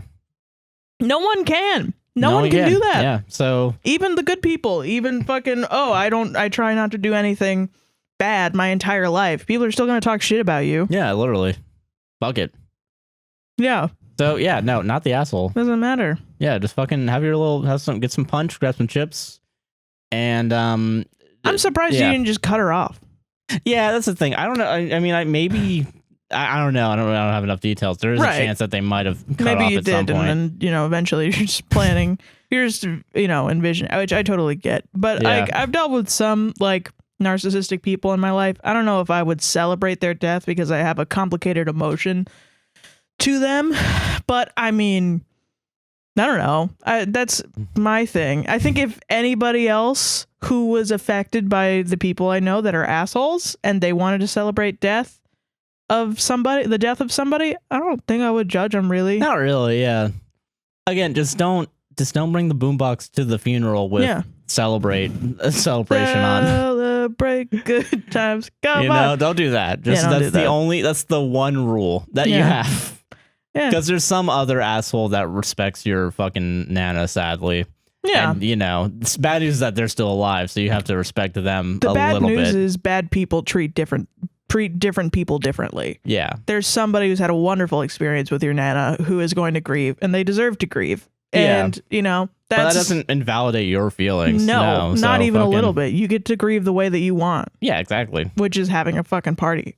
Grab the Some cultures do that. Yeah, fuck it. Like, yeah. Maybe not in a fuck that guy kind of way, but, I don't know, change the culture, make it possible. Yeah, just do it. Why not? God. But yeah, not the asshole. Not the asshole. I don't think you're the asshole. I don't think so at all. Fucking dab on the grave. Dab on the dead. Dab on the dead. Solved it. Okay, this one is a roller coaster for me. Oh, yeah, let's go. This is from anonymous she, her. Am I the asshole for refusing to choose my boyfriend over my best friend? Okay, all right. I have been best friends with my best friend since the 3rd grade, and we are both well into college now. Even with ups and downs over the years, I have always been close, and I love her like my family. After 4 years of being single, I met my boyfriend and fell head over heels. When I introduced him to my best friend, it was an immediate clash. They're both stubborn and both smart, and so even with the smallest of disagreements, even over if I had too much to drink or not, they would argue and talk over each other and piss each other off. It was starting to get to a point he didn't want to be around her, but she was willing to keep trying. Only a couple of months into us dating, my friend took a picture of me and one of our friends in Halloween with a... Okay, I'm going to read this how it's written. Only a couple of months into us dating, my friend took a picture of me and one of our friends on Halloween in a hug where he pretended to grab my behind and posted it on Snapchat. I'm gonna make a joke as a writer. I don't think your degree is in writing. I'm sorry. Let's continue. My boyfriend saw it and was obviously outraged. When I explained the situation, he said she was deliberately trying to break us up and that it was her or him. I think it's a little bit of an overreaction. It's kind of wild to immediately go ultimatum. Yeah. I never gave him an answer. Months go by and he was willing to try again. So does that mean that they broke up for months? I assume that's what it seems like. Yeah. I don't know yet. I don't know. We had her over with some of his friends, and we all had a sleepover. Well, my friend called me at work the next day to tell me one of my boyfriend's friends had called her and admitted to touching her in her sleep, and that he had felt so guilty he had to apologize. My boyfriend came to his friend's defense right away. Hell yeah, bro. Bros for life. How fucked up is that? That's so fucked up. I know I'm joking right now. That's really fucked up. That's so fucked Literally, up. you get fucking sexually harassed, sexually assaulted. That's assault. Yeah, literally. And your boyfriend's like, yeah, it's just bros being bros. You know what I'm saying? Fucking. How old are these people again? They're in college. That makes sense. Yeah, no, this is literally only a college thing. I feel like... Yeah, it sounds like a dumbass in college. His friend had asked my best friend to sleep in the same bed as him as he didn't do well away from home. She took pity and agreed. My boyfriend said it was her fault for going into a bed with him. Yeah, you're not the asshole. You're not the asshole. Even though she was drunk and trying to be nice. I can't say I would have made the same choice, but she didn't ask to be violated that way. Weird flex, but okay. You don't need to say that. It doesn't really matter. It doesn't matter what you do. If something happened in the past, literally she was assaulted. Seconds. That's all that really matters. You don't need to get on your high horse and be like, fucking I'm smarter than her. Listen. Yeah, I don't know. I mean, yeah, I don't think it matters. It doesn't matter. The next Halloween came around and we were going to my friend to have a party. My friend was invited, but his friend who had not touched her. Oh, wait, no. But fuck. My friend was invited, but his friend who had touched her was not. My boyfriend was in a bad mood and tried to call off the whole party, even though my friend and I had spent hundreds of our own money running around all day to get everything for him and his friends. I caught him doing stuff to himself in his room, quote unquote, to calm down, even though my friend and his mom and her partner were all downstairs and we were waiting for him to come back. You know, you can say the jerk off word, right? We're not going to be... No, I think that's literally his excuse was like, oh, I have to jerk off to calm down. Oh, okay. Weird. Jesus. Yeah, that's weird. He came to the basement where we had been setting up and was screaming at me like never before. I was honestly terrified. He was screaming at me to leave if he was so terrible and that I could screw anyone and he wouldn't care. That I should even post more pictures like the last Halloween and he wouldn't care. My friend intervened as he was crossing a line with me, nearly hyperventilating from the crying. She refused to let him speak to me that way, but she lost her temper as well and started listing off all the awful things he said and done during the course of our relationship. Is that really losing your temper, though? And that I deserve somebody better. I think that was needed. This guy is an asshole. This guy sucks, yeah. I think fucking go that friend. That friend is awesome. Yeah. That's a great friend. He kicked her out of the house and I left with her. He was texting me to come back saying he loved me. A little too late. Yeah, too little too late. Sorry. Little did I know, at the door while I was grabbing my things and my friend was getting her shoes on, he told her I would pick him over her in a heartbeat. He told me it was him or her. I stayed away for 2 days, but when I went back, we just didn't talk about it. If either of us brought it up, it started an argument and we would just stop talking about it. Since then, his friends have lied about this incident involving the friend and of mine, and she posted publicly shaming the friend as well as my boyfriend and his other friends who came to his defense. That's well within her rights. No, yeah, of course, yeah. She called them all out by name. My boyfriend was angry I didn't come to his defense. What defense? Yeah, what defense? He did that. Yeah. That's the facts. She's stating the facts that this guy assaulted her and all of his male friends defended her. You're dating that guy. Yeah. These are the facts. Yeah. My boyfriend was angry I didn't come to his defense. He said again for the third time in over a year since we've been together that I have to choose him or her. I haven't made a choice. I told him I don't do ultimatums. But I feel like I'm being an asshole to both of them by trying to keep them both. I have no idea what to do.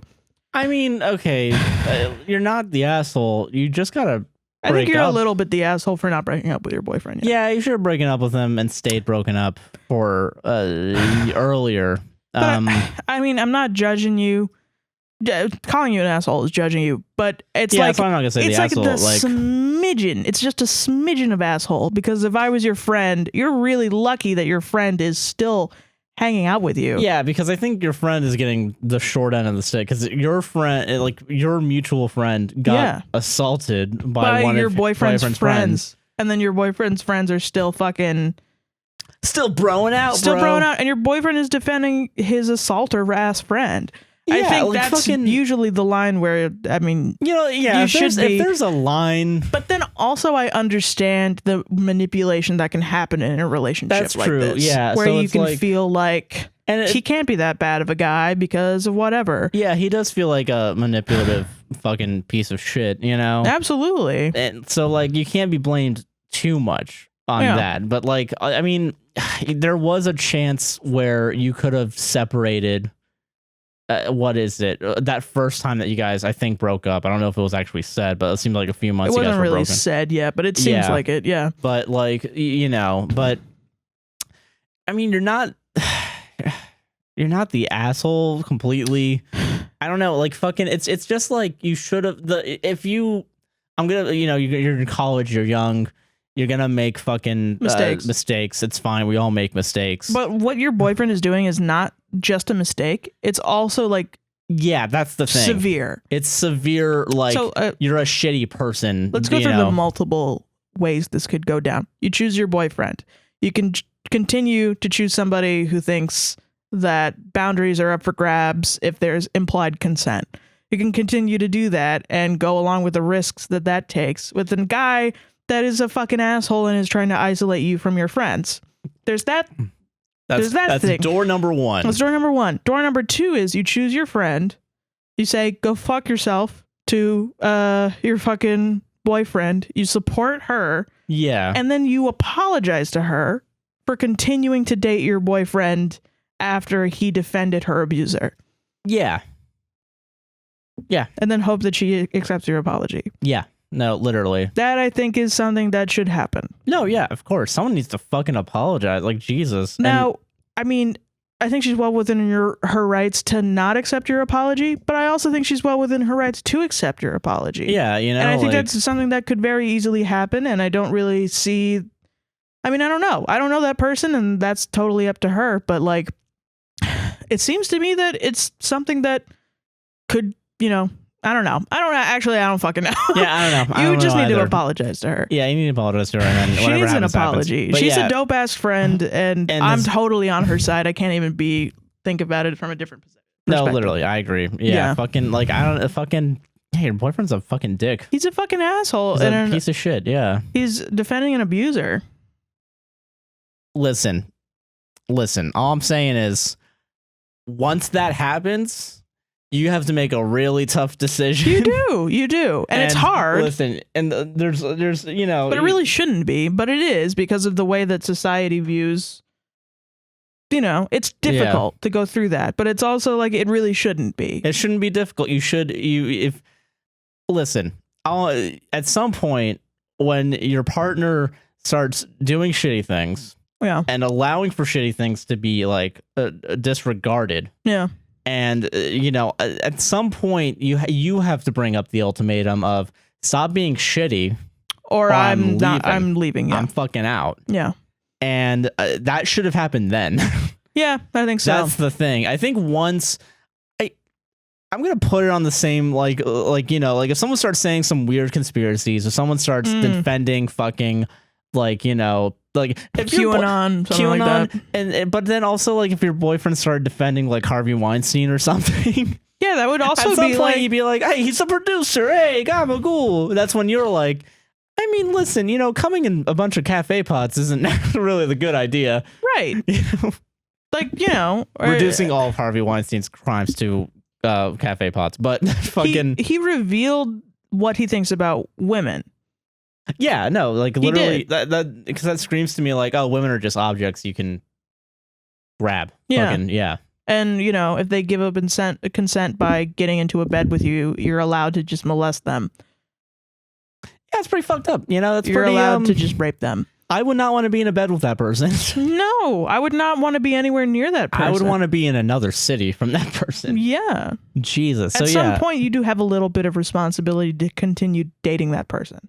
Yeah, and it's your responsibility to not encourage that, Well, it's your choice. to continue to fraternize with that person. But then you have to accept what other people are going to think and do. Because people will see it as like kind of an endorsement of that. Yeah. Yeah, you know. And that's just, you can't change that. Until, yeah, and like a person can be forgiven for horrible shit, but they have to earn it, right? They have to apologize and continue to show that through their actions. Yeah. And your boyfriend isn't doing that. The person that assaulted your friend's friend isn't doing that.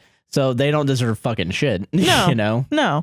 And so, I mean, yeah, I guess that's our advice for you is like, you know, ask for forgiveness and dump this guy because dump the guy and ask your friend for forgiveness. Yeah, because I would argue that he's dangerous. Oh yeah, 100% he's dangerous. The screaming is also like that's pretty bad. Not great. That can very easily escalate into physical. But then also like, you know, he's showing you that he doesn't have much respect for you or most people. Yeah. So fucking yeah. Yeah, not the asshole though. No, I mean, not the asshole of like 10 asterisks. Yeah, that's probably a little bit of an asshole. A little bit of an asshole. But as much as like, you know, I'm not saying shame on you, you know, but it's like, yeah, you fucked up a little bit. You fucked up a little bit, yeah. Yeah. And there's some consequences, but I can understand why you fucked up. Yeah, exactly. Fucking when you're young and you're dating a guy and he's an asshole, you don't know. You don't know what to do. Yeah. You don't know what to do. You don't know what to fucking do. So yeah. Damn. But take it from us, like older people. Take us from the. Sarah's probably older than you. I don't know. Maybe if you're in college, you I'm might 24. be my age. Yeah, I don't know. But take it from us. Mentally, I'm fucking 30. I'm 88. I'm 88 years old. But no, fucking yeah. I don't know. That was a serious one. That was a real serious one. Yeah. I don't remember reading this one all the way through, so this might be a serious one. Hell yeah. As per usual, me just kind of winging it, really fucking with me. I don't think you gotta start reading. I read most of that. I think this one I might have glossed over because it was long, but you know. So that's what I think of your guys' hard effort of reading. Of writing. I don't even read it. And I endorse that. Yeah, Sarah does endorse that. Yeah. We're learning a lot of lessons today. We are. All right, so this next story. Okay. Comes to us from, I'm going to say AITA? EDA? Yeah. AITA? AITA. Yeah. AITA. Like from the L House. Yeah. So AITA. AITA. She, her. Nice. Am I the asshole for still being mad about a fight that happened months ago?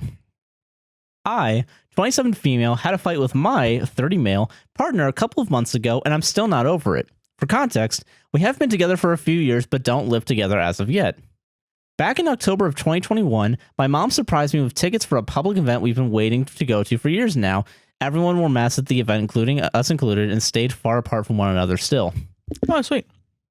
This made me really excited, and I told my partner, let's call him Fred, about the event. Fred seemed super excited for me at the time, and even got involved in the costume making process. It should also be mentioned that at this time, I did not have a car due to money issues, so I was looking for other modes of transportation. After looking for any train or bus tickets that were available for the dates I needed, I found that tickets were sold out until December, or I would have to get a cab for over an hour to get to her place from the nearest bus station. Oh. At this point, I have asked friends and even my mom if they can get at least get me a ride there, but no one was available. I understood that I was asking for a long ride, about 4 hours, and even with covering their gas both ways, it was going to be a lot, but I wanted to try all my options before asking Fred for a ride. Kind of weird. Yeah. Okay. The reason why I waited to ask him last is that he has a tendency to get moody over things really easily, and while asking for favors usually doesn't set him off, I had a bad feeling about asking for his help. Sus. However, when I went to him and explained everything, he said, "Don't worry, babe, I can take you there. Hell, I'll take you back home too if you needed." This was such a relief for me, and I kept thanking him repeatedly until the day we left for the trip. On the way there, he seemed fine, kept carrying on and joking like always, and never indicated he was upset. When he had to when he left to head home, he still seemed normal but a little bummed to leave, but I took that as he was just going to miss me. Okay. Fast forward a few days later, and my partner comes to pick me up. When I led him into my mom's house, he's quiet, dismissive when mom or I talk to him, and made a rude remark to my mom when she asked how about the traffic on the way up. Honestly, the whole situation had me stunned, and I just stood there like a deer in the headlights trying to figure out what was going on. Okay. He carries most of my bags down to the car without saying goodbye or waiting for me, so I scramble in a panic to follow after giving my mom a rushed hug goodbye, something I normally would never do with him. When we got back to the car, I asked him several times throughout the drive if something was wrong, only to be met with silence or a grumbled variation of, "Everything's fine." The atmosphere in the car was tense and uncomfortable, and I tried to crack a few jokes to lighten the mood. It's something I do when I'm nervous, only to be met with more silence or an okay. For hours, we sat in silence, and I wanted to cry, not only because it was so uncomfortable, but because my stepfather did the same thing to my mom for years before they divorced and brought back those feelings. Yep. By the time we got home, I felt exhausted and numb, but he seems to return to normal. He made some excuse to leave rather than spending the night like he usually does after trips, but still tried to hug and kiss me goodbye like we normally do. What the hell? I unconsciously pushed him away and told him to drive home safety and practically forced him out of my apartment. Yeah. We didn't talk much that night over the phone like we normally do because I was still shocked and numb to everything and needed some time to catch up. The next evening, I texted him and said we needed to talk after thinking about the events of the day prior and slowly getting incredibly angry throughout the day. Once I got home from work, I texted him and practically had to force him to tell me what was wrong because he was incredibly weird the other day. He told me he was mad because he couldn't go on the trip with us, even though my mom paid for the tickets and had not seen me since July at that point and wanted family time together. I told him that I was sorry for not including him, but reminded him that it was a family trip and regardless of the issue, his actions were not all right. And also, he should have said that. Yeah, he should have made that clear to you, yeah. Yeah, he should have said all of this before just passive-aggressively lashing out at you. Yeah, right? Yeah. Like, yeah. That's really dumb of him. I'm judging him hard for you. Yeah, we'll get ready. He then went on to say that I used him when I asked for a ride despite paying for gas and confirming if everything was good time-wise. Fuck this guy. At this point, he dismissed my words and gave a half-assed apology, still angry at me over the trip. Guy sucks. For the next week after that, I would try to talk to him and be met with the same irritable attitude, a one-word text, and more awkwardness. It wasn't until I said I need some time to be alone that he started to change his attitude. Of course he did. He went from being irritable to kissing my ass and saying sorry like crazy, but I reminded him I wanted to be alone and I would not respond until I'm ready to talk. Honestly, I felt bad shutting him out at the time, but it gave me the time I needed to think. I talked to my mom and a couple of friends about it, and all of them said to break up with him based on this issue alone. Yeah. There were other issues like this, but nothing this crazy. My mom, despite being slighted by Fred only a week ago, said that if I wanted to try and make it work, that I set some boundaries with him to start, and if I didn't see a change, then to end things with Fred. That's, I mean, yeah, that's pretty smart. That's smart, yeah. Because this really could go multiple ways. Yeah, so you don't want to like completely shut off immediately. You want to give him a chance, like if you want. I mean, listen, if you want to shut it off, you totally can. You can, but if you don't want to just like rush into that, I get trying to take a more nuanced approach, you know? Well, there's a very slight chance that he might just be really immature. Yeah, so, I mean, and if he really wants to work on it, there's no way of knowing because he's already lied to you by pretending to be okay. So there's no way of knowing. You would just have to test him to see if he's okay. Yeah. And by test, I mean, it's bad to test people, but it's like you literally do just have to set boundaries and be like, are you gonna not lie to me? Yeah. Exactly. So I just don't like this guy. I would not deal with this, honestly. Yeah. You get old enough. I'm sorry. You get old enough where you're just like, I'm tired of these baby games. I get it. Tired of these baby games. I don't want to deal with it. Yeah, I get that. After talking with my mom, I reached out to Fred and said I wanted to talk. He agreed and called me right away, which led to us talking for over an hour about the fight and how things were going to change. I told Fred that I wanted him to seek therapy for his behavior regularly, and stated that if something like this or worse happens in the future, we break up. Yeah. Fred agreed and immediately began looking for a therapist and found one not long after. Oh. Now it's months later and we're still together. Fred's stuck with therapy and it's better than ever. However, I'm afraid that this behavior might not be permanent and still feel some residual anger over these events. My friends think that I should still break up with him because these feelings won't change, and my mom flip-flops between staying together and dumping him. I'd rather not dump him, but I don't want to be trapped with someone who treats me and my loved ones poorly. Am I an asshole for still being upset over the fight? You're not the asshole for being upset. No, you're never the asshole for being upset. This was something that was like a big fucking deal. Yeah, like literally if it led to this fight where you had to like distance yourself from your partner, that's a pretty big deal, and it makes sense to still be upset about it even if it's been months, you know? Yeah, absolutely. But I think if it's I get the worry of it like not being permanent because it takes a lot of work for someone to try and fucking so I guess I don't understand. Did they mean permanent? Like, or do they mean not permanent? Not permanent. Like, you know, these changes aren't permanent because... Oh, okay. The changes aren't permanent. I thought you meant the behavior was not permanent. And I'm like, isn't that a good thing? Isn't the behavior bad? No, like the behavior of going to therapy and trying to fix yourself. Oh, okay. Yeah. I understand. Yeah, that makes sense. See, so I get that worry because anyone can at any point can just stop working on themselves, and you know. I will say that he's kept at it for longer than most people do before they go back to their previous behavior. Yeah, and like, don't get me wrong, I definitely get the friends still being like, fuck that guy. Fuck that guy. They're gonna be like that. Yeah, they're gonna be like that. But it's also gonna probably be up to Fred to try and convince them that he's worthy, quote unquote, I guess. True. Yeah, actually, that is up to him. He needs to like show them that he's a good guy by treating you well. Literally, yeah. And if he has been, then that's good. I don't know if he's just not been shitty. Right, though? Yeah, that's like the only thing I can think of. Like, there's a difference between being a good boyfriend and not being a shitty boyfriend. Yeah, if he's changed, then I mean, it's an improvement if he's not being shitty anymore. And he's trying to be open. Because he was shitty. But that doesn't mean, like, you know, you shouldn't give him a gold star because he's not shitty. Right. You know? You should be getting, like, bronze. Yeah, you get a bronze star. You get a bronze, you get C tier. The bar is on the floor. Yeah, the bar's on the floor. He just has to not emotionally abuse you. He just has to step over it and not trip on it, you know? Like, right.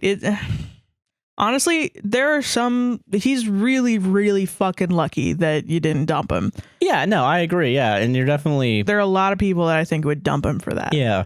And I wonder, like, I guess the only way to get rid of those residual feelings, A, he has to keep acting better, and B, I think you have to talk about it again. You do, yeah. Because you have to be like, hey, listen, I know you're trying to do all this better, stuff. or you're trying to do all this stuff. I still feel bad about it. Yeah. There's something else that you haven't told him that you need to tell him, and that you guys need to talk about, because either it's a gut feeling that you have that he's just pretending, and he needs to show you that, hey, that's not true, I'm really trying. Or, you know, you bring it back up and he's like, what the heck? I'm doing all this stuff. That's the only other thing I can think of. Yeah, is like if you say that and then he has like a weird backlash. But that means there's something still going on then. Yeah, then he's still being shitty. Yeah, so like, you know. And then you're like, oh, well, fuck you. Yeah, exactly. So, I mean. I don't know. But, I mean. Yeah.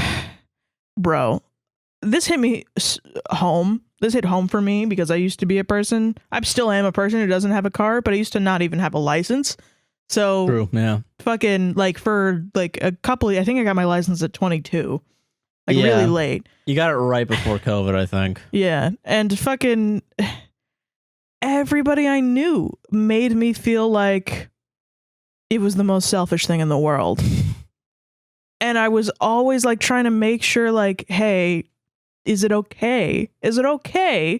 Well, I mean, like, yeah, like you drive me. If not, then don't do it. Yeah. Don't do it if it's not okay. Which is weird because, like, I mean, you know, and like, you know, this is a much, you know, and not to make this like everything like, there's a much bigger problem here. I mean, yeah, there's a bigger problem of like we don't there have should be public transportation, easier public transportation, you know, yada yada yada. It's like also like don't do something that you're not okay with that you're gonna be resentful about. Literally, you know. And like I feel like if you're not going to drive the other person, even if you're covering gas, like Fred maybe should have like helped pay for you to get to your mom's house to and from, because even though I know it's like an hour-long cab ride from the bus, but he should probably be, you know. And listen, I don't know, like, this is how much of a good boyfriend Josh is. I didn't have a car. We lived when we were dating and not living together. We lived an hour away from each other. Josh would drive to me and back to his house all the time. Yeah. No questions asked. No, oh, hey, can I have gas money? None of that. Just, yeah, I'm getting there. Yeah. Don't get me wrong, though. Way better living together. Way better. Don't get me wrong. Listen, I'll drive an hour for some fucking puss, but like, you know, listen. Not having to drive her buses, like he's trying to be a cool guy, but there were times we didn't even have sex. He would drive up. We wouldn't have sex. We would just hang out, and then he would drive home. Yeah, an hour. Intellectual puss. And then I moved to be farther away, and he still drove to me. You're about the same. It was a close. Don't get me wrong. Don't get me wrong. Like as much as I didn't complain about doing it, I definitely it led to me hating driving technically because I was driving all the time. And I do have some guilt about that a little bit. That's okay. Fucking whatever. It's fucking honestly, Uber Eats is the thing that really Uber Eats and also Valencia being fucking an hour away really fucked with me. You were an hour away from everything. That's really what I hated most is living an hour away from everything. It wasn't the actual fucking like where I was going. It was the fact that I had to drive that long for everything. My point, if you won't shit on it, is get you a boyfriend who wants to drive you. Yeah. Get you somebody who wants to drive you. Yeah, it was never an issue like driving you to work. Right. You know? Like, yeah, it was always fucking... I had a friend, this happened to me with a friend who I paid $35 a week in gas to drive me 10 minutes to and from work. And it caused such a fucking rift. And I would pay them. I actually was thinking about this recently. I would pay them even if I didn't go to work. It's a little yikes. But, I mean, I get it, you know? Like... yeah, your friend was still shitty about it. I don't know, there's this weird car culture in America, same exact you know? thing, like, was silent to me, drove erratically, and then when I tried to be like, what's up? They were like, it's not about you. It's not everything is always about you. And then I was like, well, okay. And then it ended up being about they had resentment for me. Yeah, literally. And like, you know. So I was like, so it is. Yeah, this weird fucking like. Everything is about me. I'm joking. Yeah, everything is about you. Yes. Yeah. As micro celebrities. Yes. Yeah. But no, fucking like, no, like literally, I don't know. It's just this weird fucking car culture in this country. Weird. Where everyone, especially in areas where it sucks living in Orlando because you pretty much have to drive to get everywhere. Yeah. You know, the only place we can walk to is convenience stores. Yeah. And even then, that's like, I mean, it's not a bad walk, but like fucking, we're lucky, you know? Like, if we wanted to like go get groceries, you know, there's not like a bike path, you know? No, we can't walk to the grocer. Because we don't have the fucking, there's no infrastructure for that. No. So then, you know, we're all brainwashed by fucking car ads that show the freedom or whatever the fuck. Yeah. And then you have the freedom to, you know, pay fucking $30 a week on gas and the freedom to have to spend so much goddamn money on your fucking, I recently got my car fixed. So I'm upset. Josh is some fucking, we're both bringing our dirty laundry into the story. But like, you know, fucking, you know, you're not the asshole because fucking your partner should have fucking told you that he didn't want to do it. And, you know. Yeah, he was just being a passive aggressive little baby. Yeah, it was really being a passive aggressive little baby. And then like, yeah, fuck him. Yeah. For 4 hours. For 4 hours, yeah. Being completely silent in a car. Awful. That's fucking torture. Don't get me wrong. I think during like our trips, sometimes we'll go silent because you're taking a nap. That's like literally it. Like that's literally the only thing. Well, I mean, yeah, but that's on like an 8-hour drive. Yeah. So I could like, see that happening, but like, come on, man. Like when there's a problem. When there's a problem, you shouldn't be silent. No. Yeah. No. You gotta be open. So like fucking getting in a car with somebody is dangerous. And if they don't have your back, it feels like, oh shit. Yeah. So and just being silent to somebody maliciously is fucked up. Yeah, it's very fucked up. I agree. Especially if you have trauma from that, which I'm assume he knows. To me, I would be like, you can go fuck yourself. Yeah, you can go, because you're using that against me. Literally. Even if you're not thinking, oh, I'm going to be silent to this person. I'm going to really get her with this silence thing. You're not thinking about it. You really are on the fucking down low. You are. So anyway, I'm fucking sorry that happened to you. I'm sorry. You're not the asshole. You're never the asshole for being upset, guys. Yeah. Damn. All right. This is from Luna, they, them. Cool. The characters for this problem are me, Luna, a 27... a assigned female at birth, non-binary, they, them, lesbian. My wife, Saul, 29, a non-op trans woman who has been on hormones for 5 years now, she, her, pansexual. And our boyfriend, Star, assigned male at birth, non-binary, 29, he, they, pansexual. All right. My sex life and ultimately my self-esteem is in the toilet. Oh, no. Let's see. What's up? Let's get into the juicy details. My wife and I have been together for 5 years, married for 2. Our relationship was long distance at first, but then we moved in together after a year when both of our leases expired. I had a lot of mental health issues at the start of our relationship, but thanks to my wife's patience and kindness, I was able to get help and go to therapy. Fucking pog. That's awesome, yeah. Long story short, I have intense PTSD from being abandoned by my biological mom as a kid and from being sexually assaulted as a teenager when I was trying to force myself to be straight. Jeez, I'm sorry. I'm really fucking sorry, man. God. Okay. The relationship I was in before my wife was my first real relationship, but it was ultimately extremely abusive and left me with a lot of emotional baggage. I'm fucking sorry. I'm sorry. Yeah. At the start of mine and my wife's relationship, we had a great sex life with lots of sex. I even switched my birth control method to something more foolproof because while she was more than happy to wear a condom, it was sometimes a hassle and she knew that getting pregnant is my greatest fear. Fast forward to us moving in together, the hormone therapy she is on began making her sex drive dwindle a bit, but on the plus side, she was essentially sterile. Yeah. Fucking dope. It really put my mind at ease and we still had a pretty good sex life. I started an anxiety medication at the time that made my sex drive dwindle a bit too, but that was fine. Fast forward another year, it was right before the first lockdown of COVID in 2020. We had gone to Star's home in South Carolina to visit him. Star had been my friend before I met Saul and is a goofy dad type. They are also a horny nerd. Saul, Star, and I all had a group chat on Discord where we would send each other lewd art that we found hot or even just silly lewd comics that we didn't feel like we could show the rest of our friends. Our friend group is varying degrees of asexuality, with Saul, Star, and I being the only non-aces. Star had made some silly jokes about us doing lewd things at their house, but ultimately nothing happened because we were all too shy and nervous. Hell yeah. That's adorable, actually. Fuck yeah.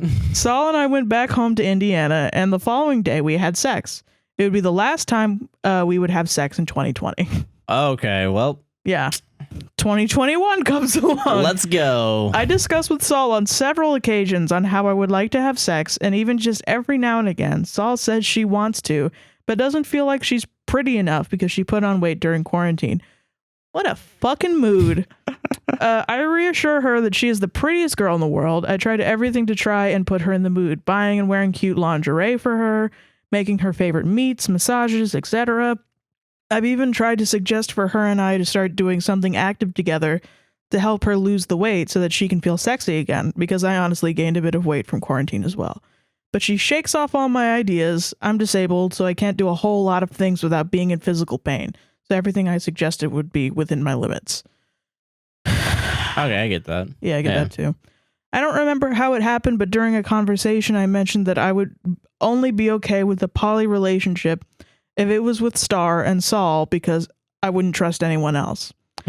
After that discussion, Star becomes mine and my wife's boyfriend. So quick. Yeah. Let's go. Nice.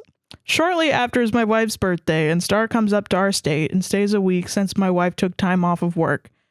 After a long time of never getting laid, I suddenly am getting laid every day.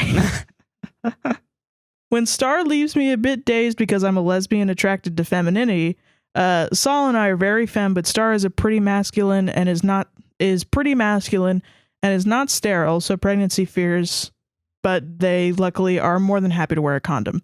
Okay. But the sex was good. We continue on. Wife and I have sex a couple of times sprinkled in between Star's visits. However, while I can tell that Star is absolutely head over heels for me and my wife, I don't feel like I love them for more than just a friend.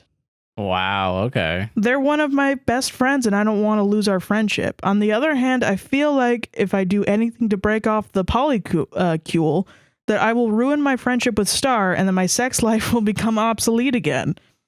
I feel terrible for using Star for sex when I really just want to have sex with Saul and a relationship just be me and her. Every decline from Saul makes me feel ugly and unwanted. I know there's more to our relationship than just sex, and I've reassured Saul every time that I love her and not sex, but I just want to actually feel like she finds me irresistible as she says I am. I don't know what to do in this situation, and I don't want to hurt anyone's feelings nor ruin my marriage/friendship. What should I do? All right, I got some bad news for you. I have no fucking idea what to do. That's a lot, and I've never been in this situation, and I have no frame of reference for this. Yeah, okay. That being said, I get it. Yeah. As much as I can get it. Because, from what I mean, we have a little bit, because we're two people who have had sex. We've had the sex. Have we even really had issues about sex? None's coming to mind. I mean, I'm sure we've had, I felt like I don't want to have sex because I feel gross before. Yeah, whatever. So I have a little bit of experience there. Yeah, I get that. I feel like, but that's I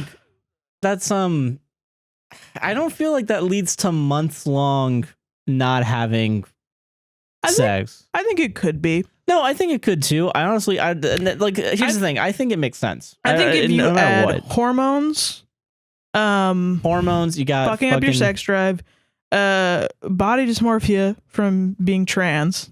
Yeah, and then weight gain as well, maybe triggering that. Yeah. You know? Yeah, so that I mean, could possibly lead to I don't ever feel sexy. So that, yeah, and I guess that makes sense to me. I don't know fully what's going on with your wife, you know. We're not gonna know. I'm not gonna know. You know, I'm a dumb cis white guy. Like now, the advice that I'm teetering on giving you, the only thing that I can think to do is to sit everyone down and be honest about your feelings. Yeah, and I don't know if I should tell you that because I've never been in a polyamorous relationship. But I mean, the whole point, the only way that a polyamorous relationship works is if everyone's communicating and everyone's... Right. So I feel like that's literally the only thing that you can do. Yeah.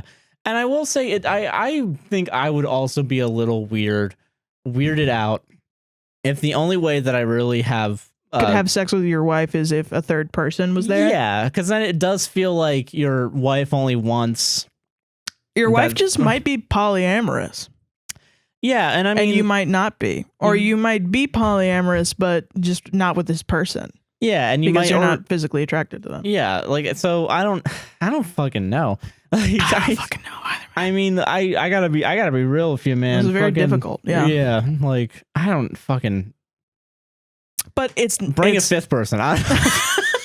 Well, you have to bring a fourth person first because there are only 3 people in this situation. No, skip the fourth person and get to the fifth one. You know, find out who you would want to be the fourth person and then drop them and then find a fifth person. It's unfair to Star if you just talk to Saul and convince Saul to break up with Star. Yeah, no. So you have to have all 3 people there. You gotta, you have to. Yeah, because that's the relationship. That's the relationship now. It's the relationship, 3 people. Yeah. And like, don't get me wrong, like fucking, I mean, I think there's a way maybe that it could work out between all 3 of you. Yeah. The thing is that like even 2-person relationships are always going to be fucking messy. Yeah. Adding a third person in doesn't make it less messy. You know, so it's like, that might have been where y'all went wrong, is jumping into this polyamorous relationship so quickly when you guys were having issues between you two. Yeah, and but I'm not gonna judge you for that, honestly. But then also, like, they've also, I mean, there is a history of like being lewd with one another. So I mean, it's not too surprising, I guess, that there's a jump into a 3-person relationship. It's not like, whoa, oh my god. Yeah, what the fuck? It's not like you just dropped the bombshell, you know. No, I gotta be real with you, man. I don't fucking know. I think you just have to talk. Yeah, you gotta talk to both of them. Star has to know your true feelings because they think, and he doesn't matter, they thinks that he's in a relationship with both of you and both of you are into them. So fucking but then it seems like with your wife, if you continue without telling Star how you feel, that you're not actually feeling very romantic with them, then it can feel like, and I mean, and you're using him. Yeah, and that's really fucked up. And and your wife needs to know how you feel, even though you've already talked about how you want to have sex. Talk about how you feel rejected by her because when she doesn't want to have sex, and be open. It's going to be really difficult to say it's gonna this. Be really difficult. This is going to be really hard. It's easier for me to tell you this than you to do it, I'm sure. Yeah, like fucking. You have to say you feel probably a little weird that you started having sex a lot when you went from no sex once you added Star into the relationship. And that's when, that's what makes it feel. That's the real thing. That's what, so like, and that's, because I mean, I think you have to say all that and then see what they say. Yeah, if in some weird scenario where one of us fucking, like, we don't have sex for a lot, we bring in a third person, and then that's the only reason why we have sex. I don't think I would do that. Yeah, I think I would be too scared of that happening. Yeah, so like, fucking, honestly, yeah. That's like the fucking fear. That's the fear from Friends, where Ross is dating his wife right at the beginning of Friends, and then they have a threesome because they're not having sex, and then she realizes she's a lesbian. It's like, shit. Yeah. Oh no, now I feel this type of way. Fuck. God. You know, You end up being like a fucking But cuck. the only way you can have a 3-person relationship is that there's a lot of sex before and a lot of sex after. I don't know. I'm joking because I don't know what to fucking say. Yeah, but, I mean, well, of course, that's not always. Friends is a fucking TV show. But also, like, it might be that like Star doesn't want to be in this relationship if you're not in it. Yeah, true. So it could be that. I mean, you all sound mature enough that you can get through this somehow. Yeah, by being open. There's not a nuclear option, I feel like, or you know, that you don't need to resort to the worst of scenarios. There's a way out of this, but there's gonna be a lot of talking involved. If it ends up being that your wife is just for some reason fallen out of attraction for whatever reason, then you need to know that. Yeah, you need to know that so you can divorce your wife or go on and find somebody who you are attracted to. Yeah. So, yeah. Yeah, everybody needs to be honest with each other. That's it. Yeah.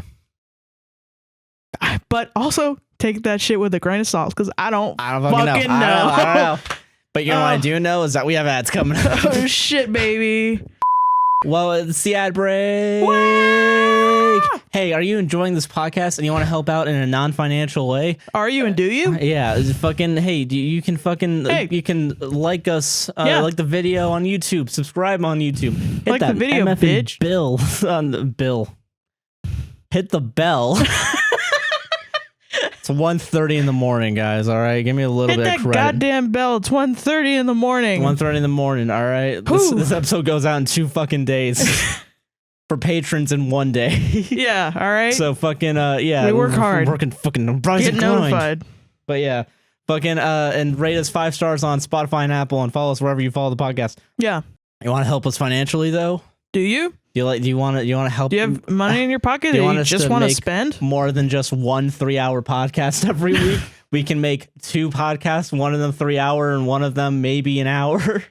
30 minutes to an hour, 30 maybe? minutes to an hour when we do our epic Dave Matthews podcast. Which we are doing, we are sure. going to do that. We're planning it out right now. Dude, Josh is writing it. I'm fucking writing, you want to get on this shit? Yeah, get on this. So what you can do is you can go over to patreon.com/APWSTR if you want to donate to us monthly. It's only $1. Mm-hmm. You get extra content. We're doing a Wordle series. You get episodes the morning of as opposed to the afternoon of. Yeah, so that's nice. And you also get it without this ad break in the middle.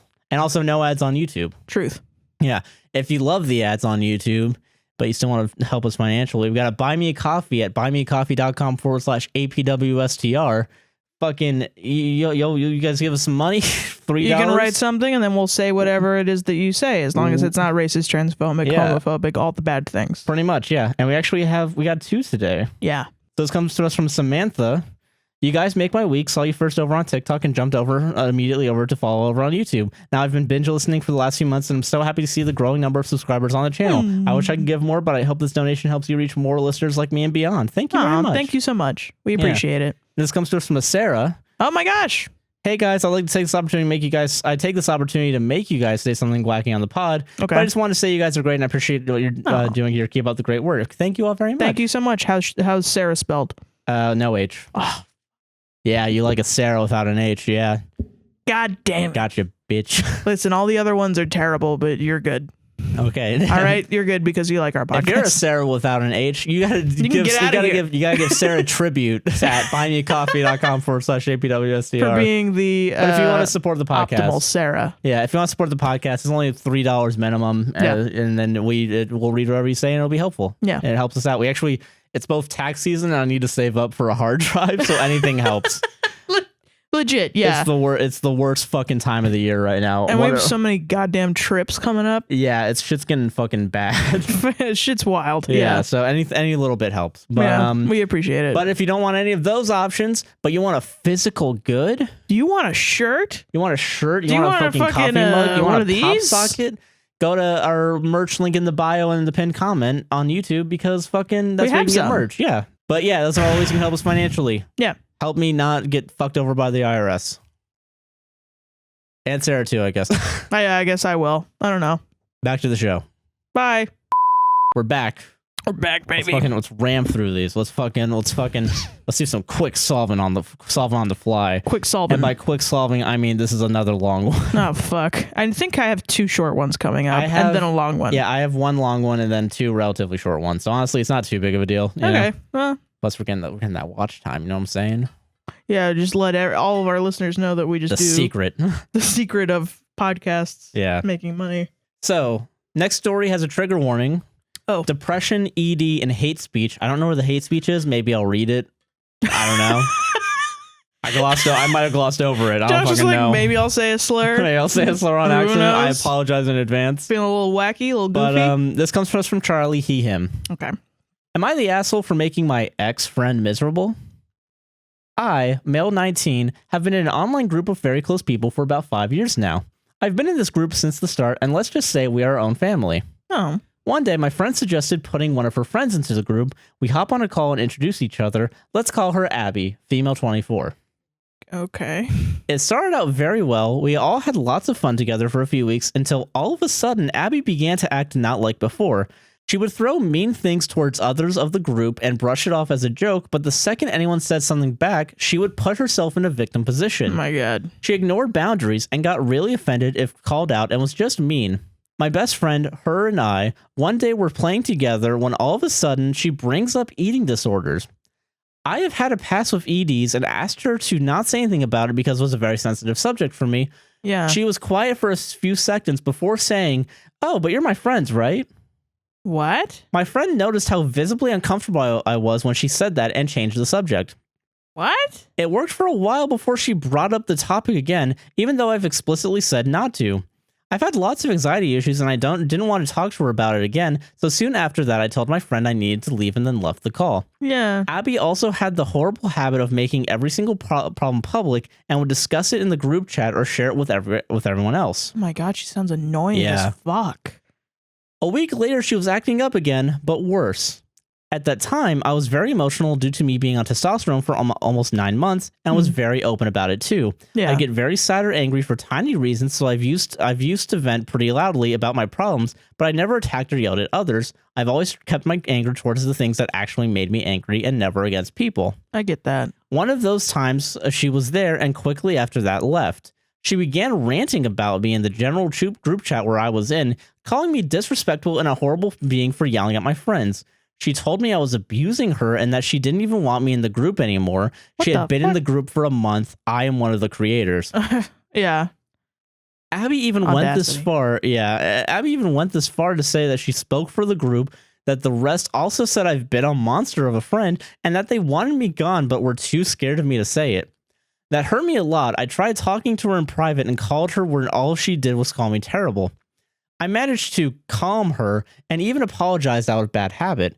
After that, I took some time off from large groups and avoided her the second I saw her in calls or games. One of my friends, let's call him Winnie, reached out to me and said he needed to talk to me. Winnie was also in the group, and the first thing he did was apologize. Oh. I was confused until he told me that apparently Abby had broadcasted the call to Winnie and someone else from the group without their consent, and she apparently was talking a lot of trash about me when answering and me in between. I broke down crying. It took everything for me to not just leave the group because I was so sick of her. After that, we all decided to kick her out of the group. Oh, good. Luckily, everyone was behind me and had my back, but Abby didn't like this at all. Well, yeah. I mean, she's not gonna. Yeah. Yeah. She called me selfish. Abby ranted out about how we were her only friends and that if we leave her, she will be very depressed again. We threw her out, blocked her, and we all agreed to cut contact completely. All right, I've good. only recently found out that she has new people and even gave some stranger Winnie's number to harass him and say that he should leave Abby alone. This has taken a huge toll on me, and even after her leaving, I felt horrible due to personal reasons, but I'm now doing way better, and our group is at peace again. I'm glad your group is at peace again. Yeah, you're not the asshole. That's great. No, are you kidding me? I don't know what the fucking... I assume the hate speech was cut out, because I assume Abby probably said some pretty shitty things. That's what it sounds like. Yeah, so, like, yeah, you're not the asshole, because, like, yeah, Abby's just a piece of shit. Yeah, she's just a fucking bully. Yeah, literally. Like, fucking... God. Listen, you know, we made a point about, like, you know, you can talk shit about people behind closed doors. She's doing it publicly. You know? Well, okay. Like, okay, here's the thing. Abby has no reason to talk shit because she's starting shit. This is the whole punching up and punching down kind of situation. Yeah, she's literally punching down and then putting herself in the victim card when people call her out for it. The people having a party after their narcissist grandma dies is punching up. Yeah. Because for their entire life, they've been punched down upon by their narcissistic grandmother. Yes. They're allowed to do that. Fucking Abby bullying everybody, crossing boundaries, being a shitty person, and putting like broadcasting shit to everybody without their permission and consent is weird. Is awful. Yeah. Yeah, that's some pretty punch down shit. Yeah, you're not the accusing you of abuse before ever even like speaking to you about the situation at all. About, you know, she could, like, I think I'm not going to discount like her having emotions. She's able to be upset at whatever behavior, but she never like came to you as an adult and talked about it. She just started accusing you of abuse. Abuse is not a one-time thing. Abuse isn't just a word you should throw around because it's fucking, you don't like a guy.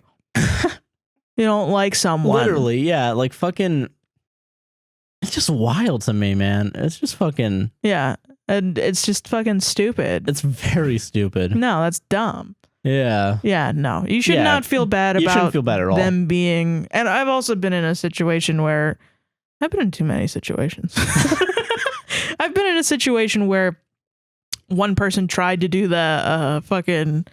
I actually did it successfully, which kind of sucked. They tried to pull the, like... take everybody else into a group chat except for one person. Oh yeah. And then say like, oh, we should kick him out. And, you know, everybody hates, you know, is that okay? And then everybody was like, whoa, I guess, I don't know. And I felt so bad for that person that I went out and reached out to them. Did we end up being friends in the long term? We were friends for too long, but eventually, you know, I cut ties with that person because it just didn't work out as being friends.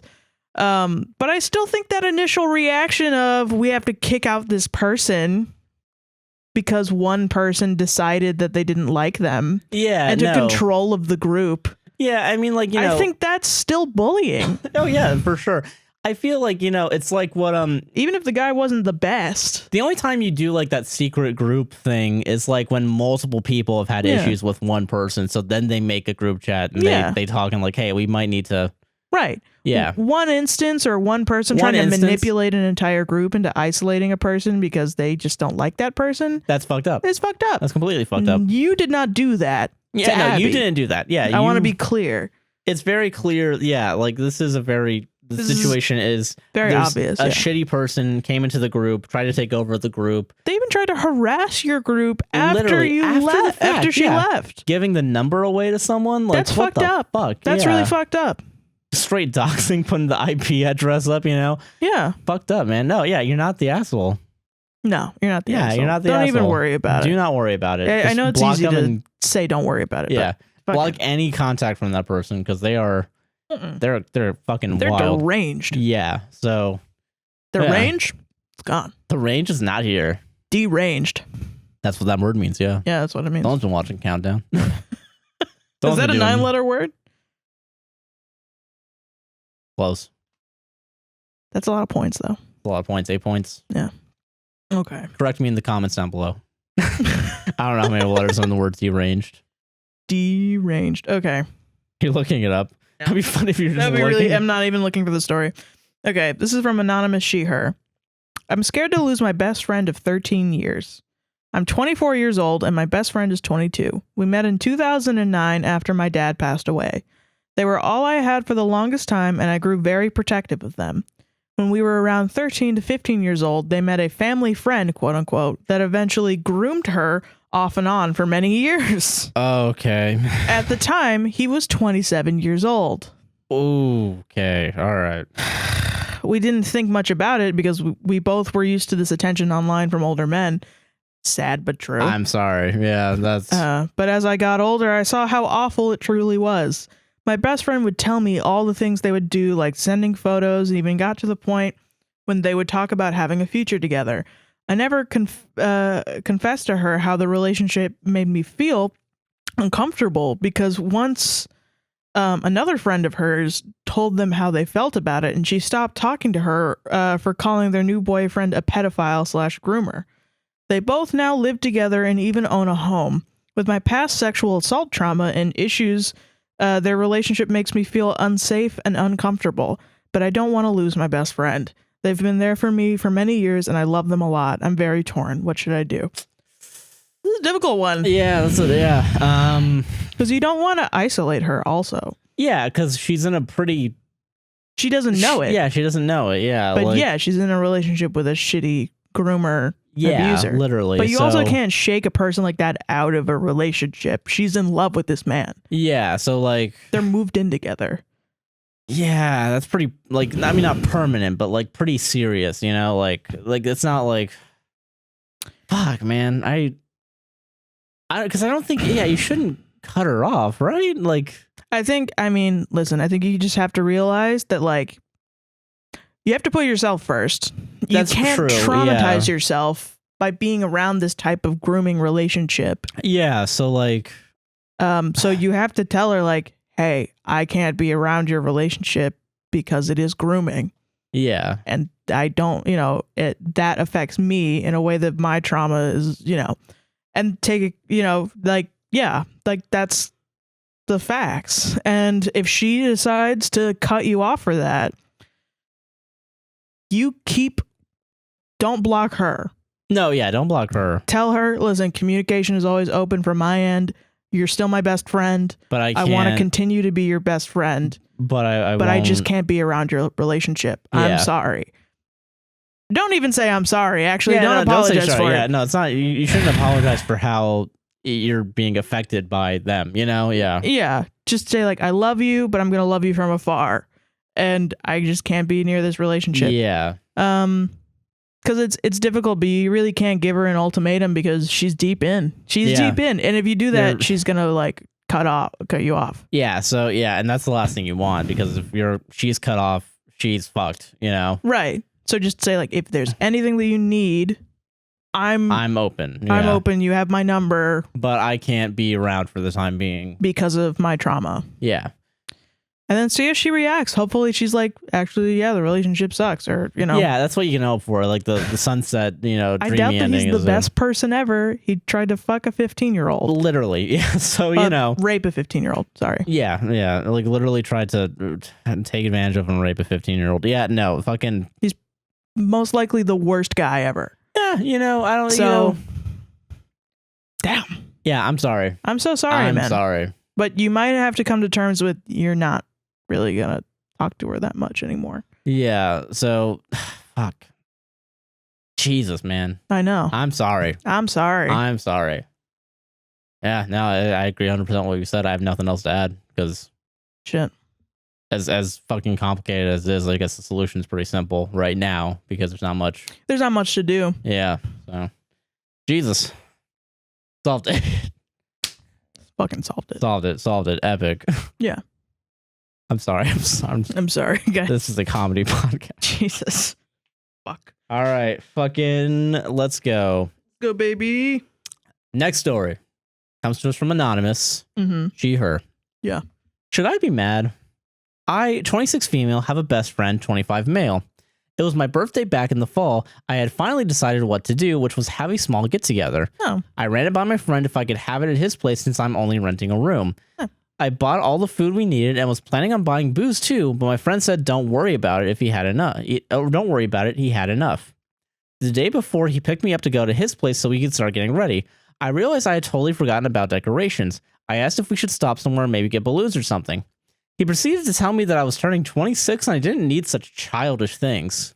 I argued back that just some of those number balloons would be nice. Still, he said I don't need them, and I didn't need them, and was really mean about it. This is where I wonder if I should be mad. Fast forward a couple months, and my friend is hosting another friend's birthday at his place. I came by after work, so I was pretty tired when I got there. But what do I see when I walk in? The very same numbered birthday balloons and decoration that I wanted for this person who was turning 29. Bruh! I spoke up right away saying, and you said I was too old for these.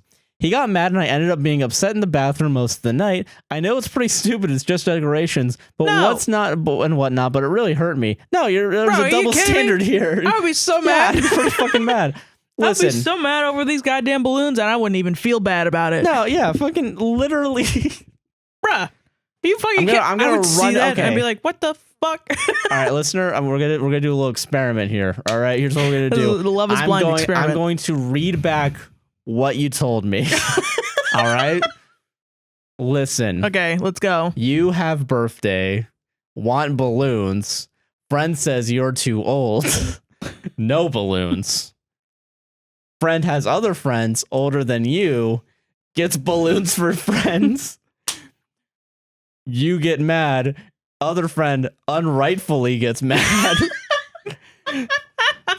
And somehow you're the asshole? No. No. You know what the difference was? You know what the difference is? What's the difference? Do you want to know what the difference was between these birthdays? Enlighten me. Your birthday fell on the Friday that was the rent check. And this other friend fell on the paycheck right after the rent check. That's what happened. He had money for balloons. And I know you said that you were going to buy it, but it sounds like this guy was like super weird about this guy was like, you buying stuff for your own birthday. I'm not fucking driving you 5 goddamn minutes to go to Dollar General and get some fucking numbered balloons. Some people are such assholes that they would rather gaslight you. You were literally gaslit over fucking balloons. Yeah, like this guy's a dick. This like guy sucks. He just didn't have he didn't want to go pay or something. He just didn't want to. He was done driving for that day. He was done driving. It was like I don't want to take another fucking U-turn. This is already dangerous enough driving. Or he just let the 29-year-old get the balloons the second time. Which is like, I guess, but it's like, I don't know why he was still a dick. He was like, he was still a piece of shit. Normally I don't allow the balloons, but I'm this so one tired time, today. You just get your balloons. Why not? I don't care. No, yeah, be mad. Fuck him. Be mad. Fuck that guy. You didn't get the thing that you wanted on your birthday because of this guy. Here's what you do. If your friend has a birthday when he turns 26, yeah, and he has balloons, what you do to him is pop the balloons and say you're too old for them, pussy. Fucking pussy. I don't know. Emasculate him.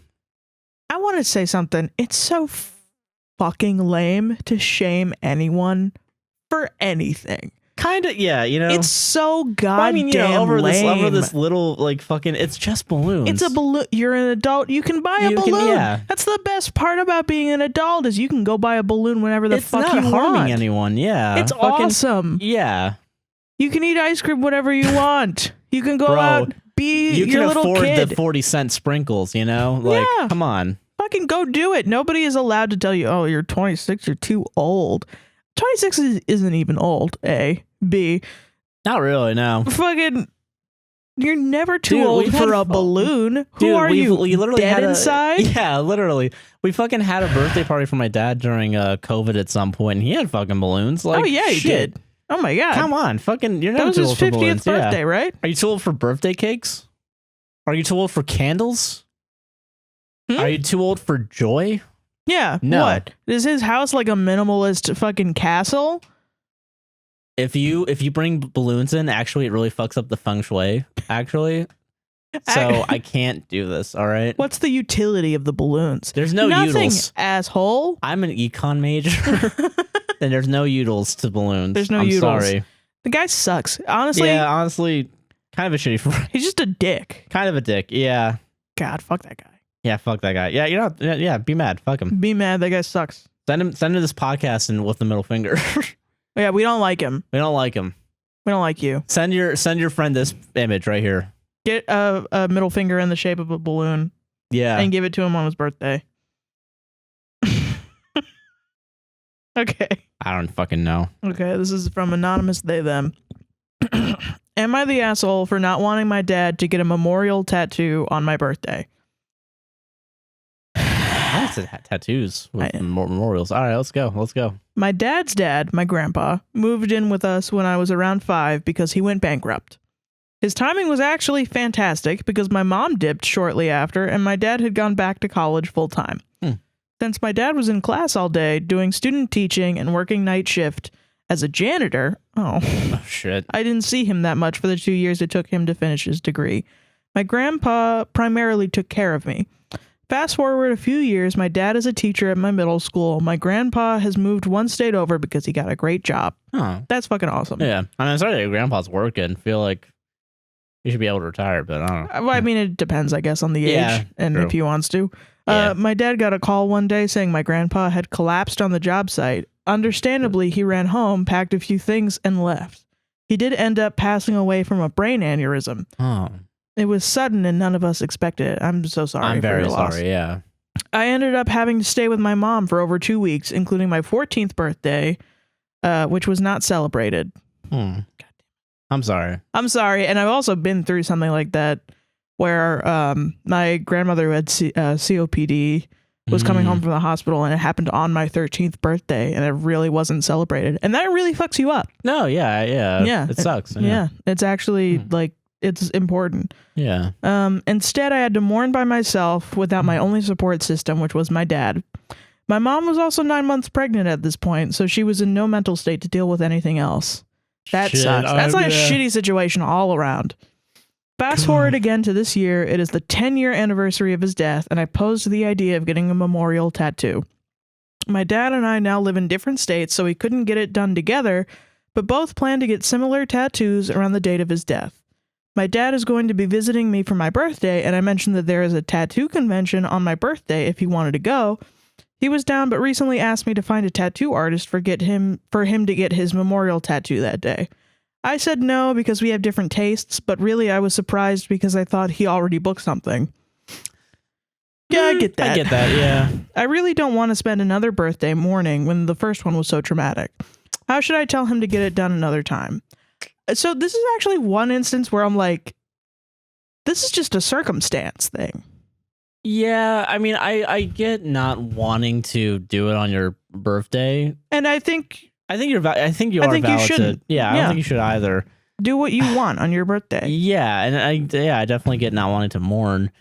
I think just telling your dad, like, hey, listen, this is something that, when this happened on my 14th birthday, I was really upset, and this reminds me of that time, and I think we could do it a different time together, but maybe just not right now. Yeah, maybe not, especially on like that.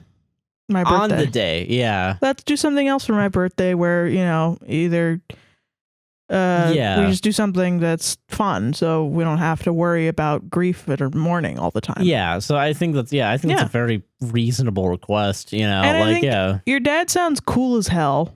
Yeah, I don't think because I don't think I don't even think necessarily he's a quote unquote like asshole, No, I don't think so either. I think you both dealt with a lot you dealt with a lot more because you were growing up in this, Yeah. So this is during your formative years too. Formative years, yeah. So like fucking, I think just sit down and talk with him and be like, hey, listen, can we hang out in a different way, and then maybe a different time we schedule a different tattoo and we can both do it together? Because I still think you should do it with your dad if possible. If you're both okay with that. If you're both okay with that. If not, then do it separately, of course. I'm not going to tell you what to do, Yeah, exactly. But I do think like if he wants to do it with you.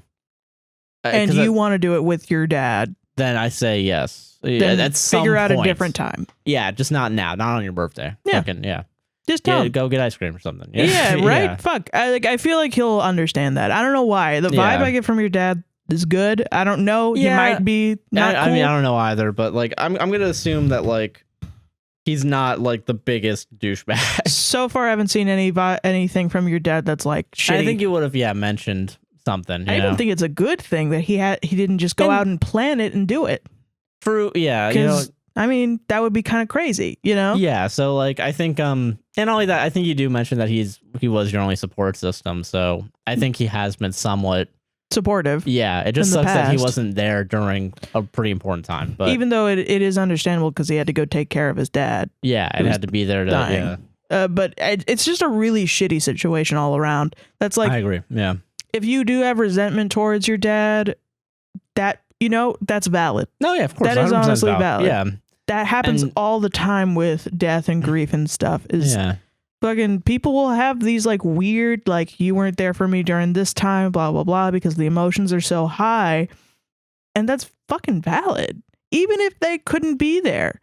That's something where like you have to fucking sit with that and realize it and talk about it and not get over it, but like fucking it's the worst thing to say. It's pretty.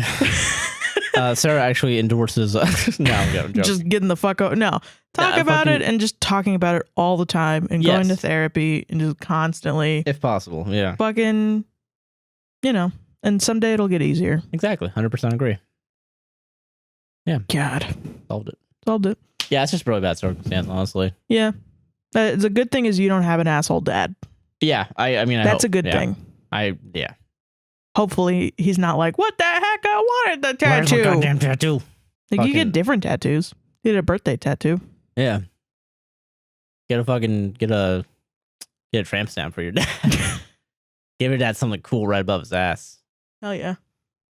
Your dad a butterfly tramp stamp. That'd be fun.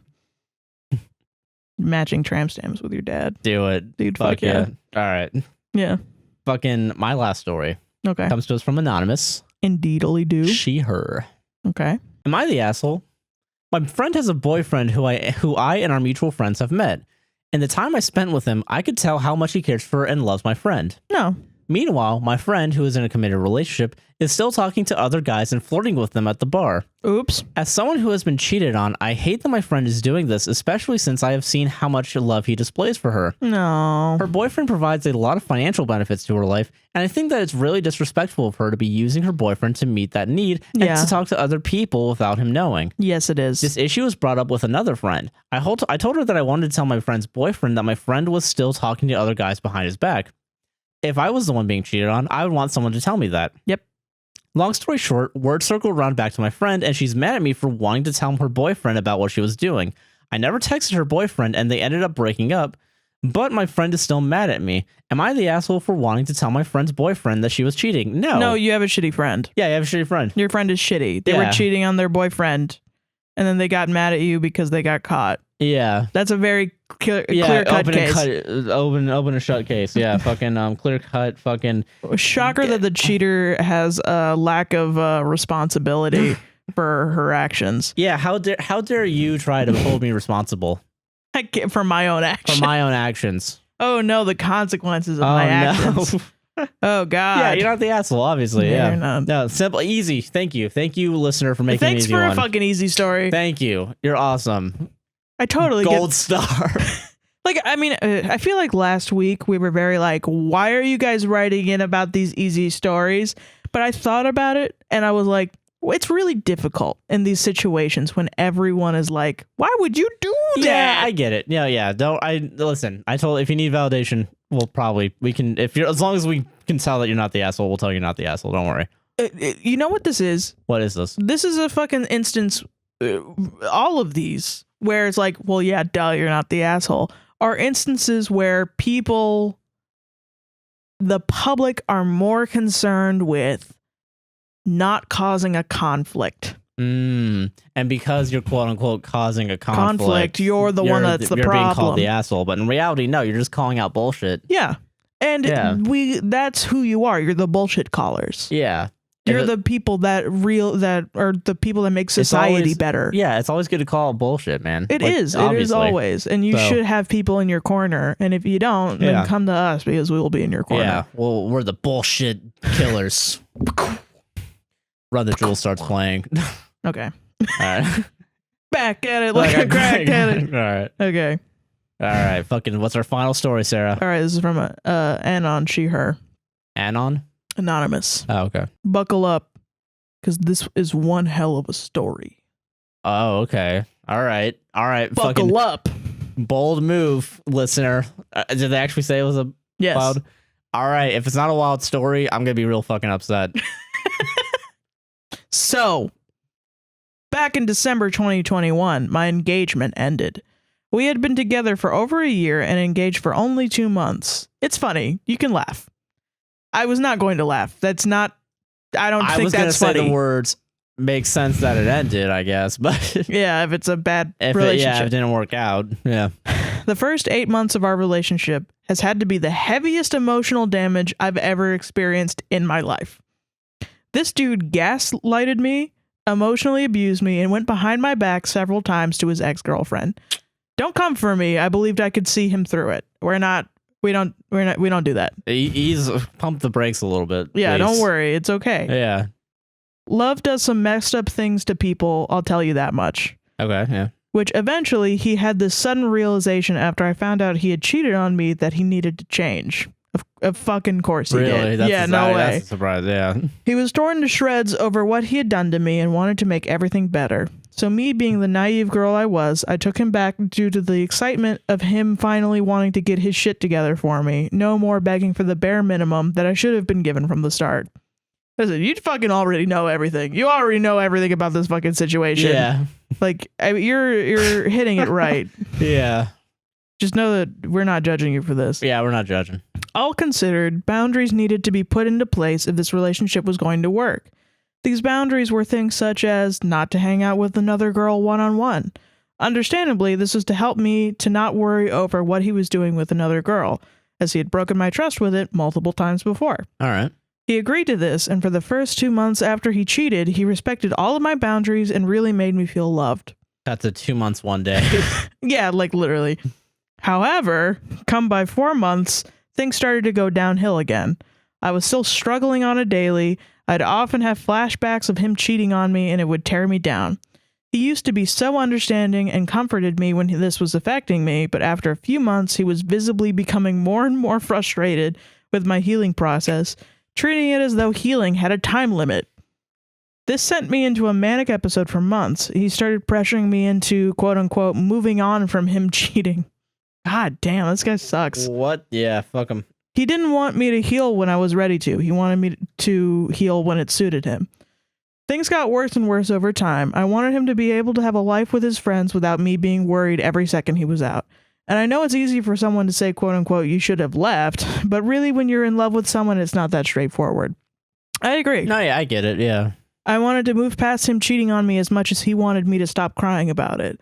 Although it was what he created, so ideally, instead of him getting angry with me or struggling, he should have been more patient with me. Absolutely. Yeah. You're totally right about that.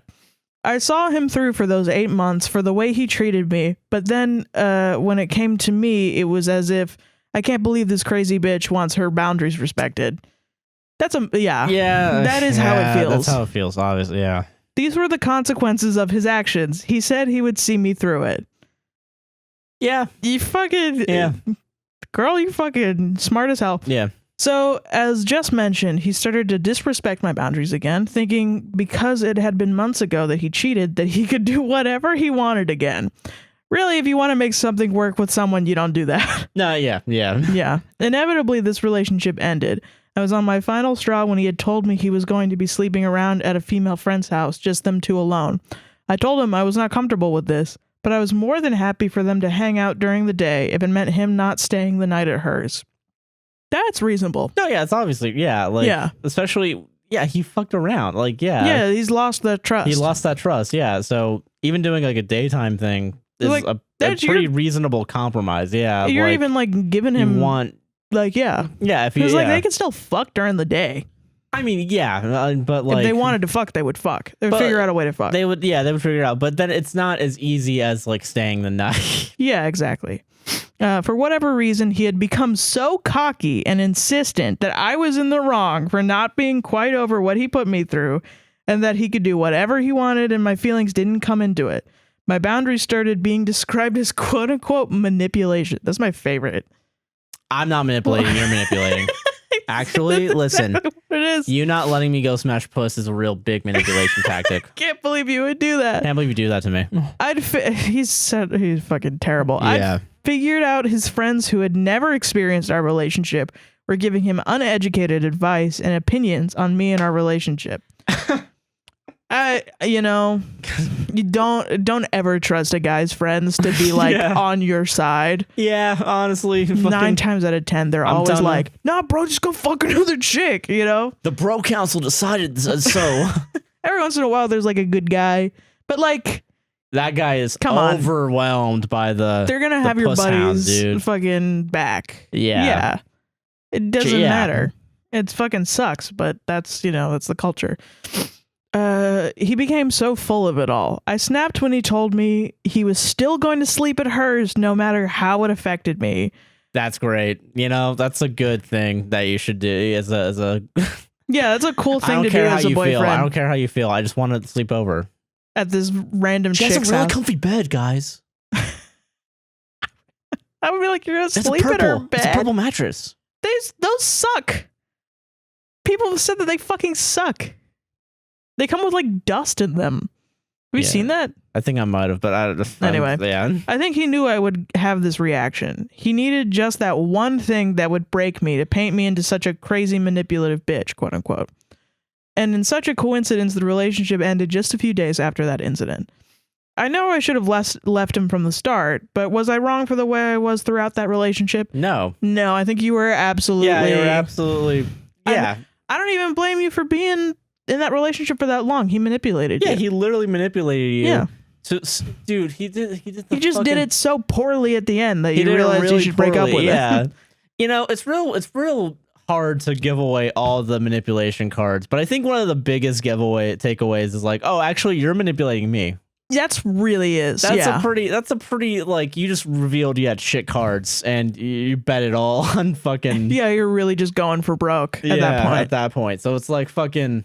Yeah, no, you're not the fucking. No, yeah, you.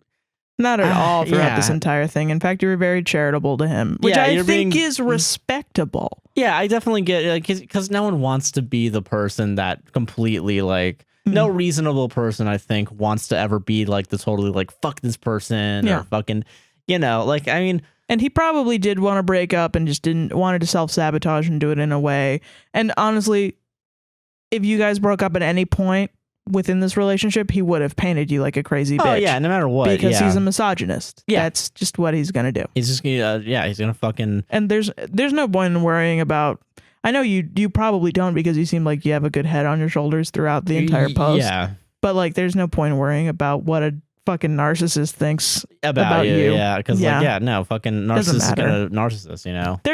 They're gonna try to manipulate everybody to they're being their little fucking profit lapdog themselves. and like yeah, no, fucking. and his boys are gonna have his back, like the fucking boyfriend. One of the first stories were like, yeah, the boyfriend still. Dudes will fucking excuse sexual assault. There are still people out there trying to excuse what Crystalia did to those girls.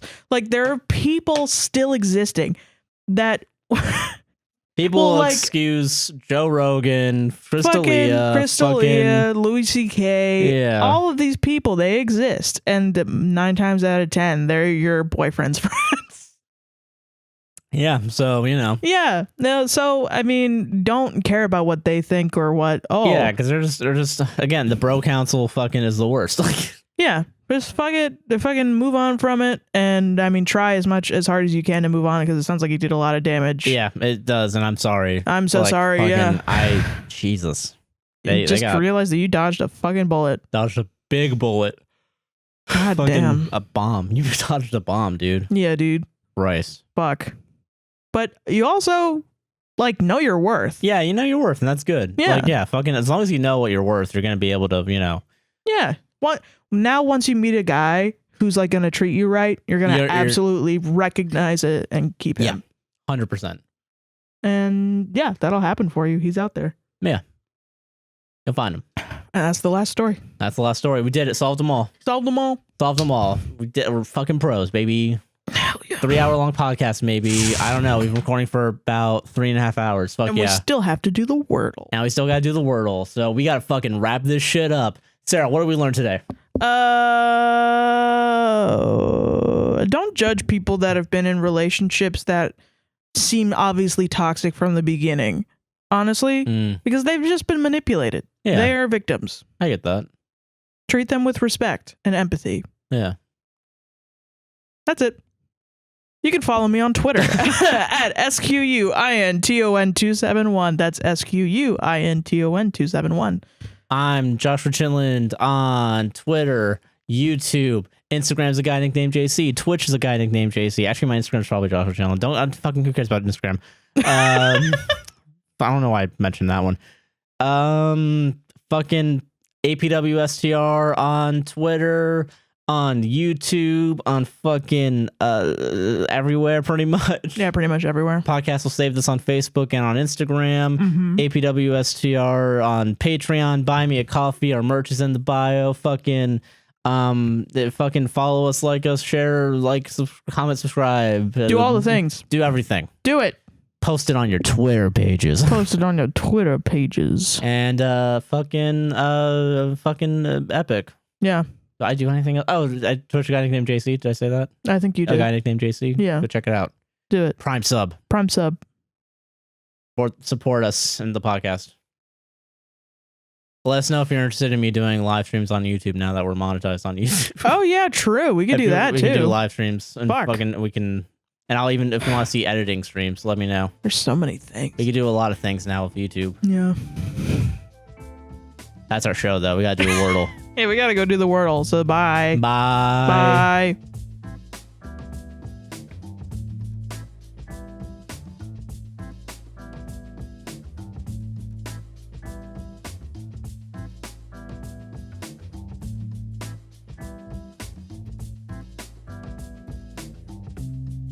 Oh, we need an outro.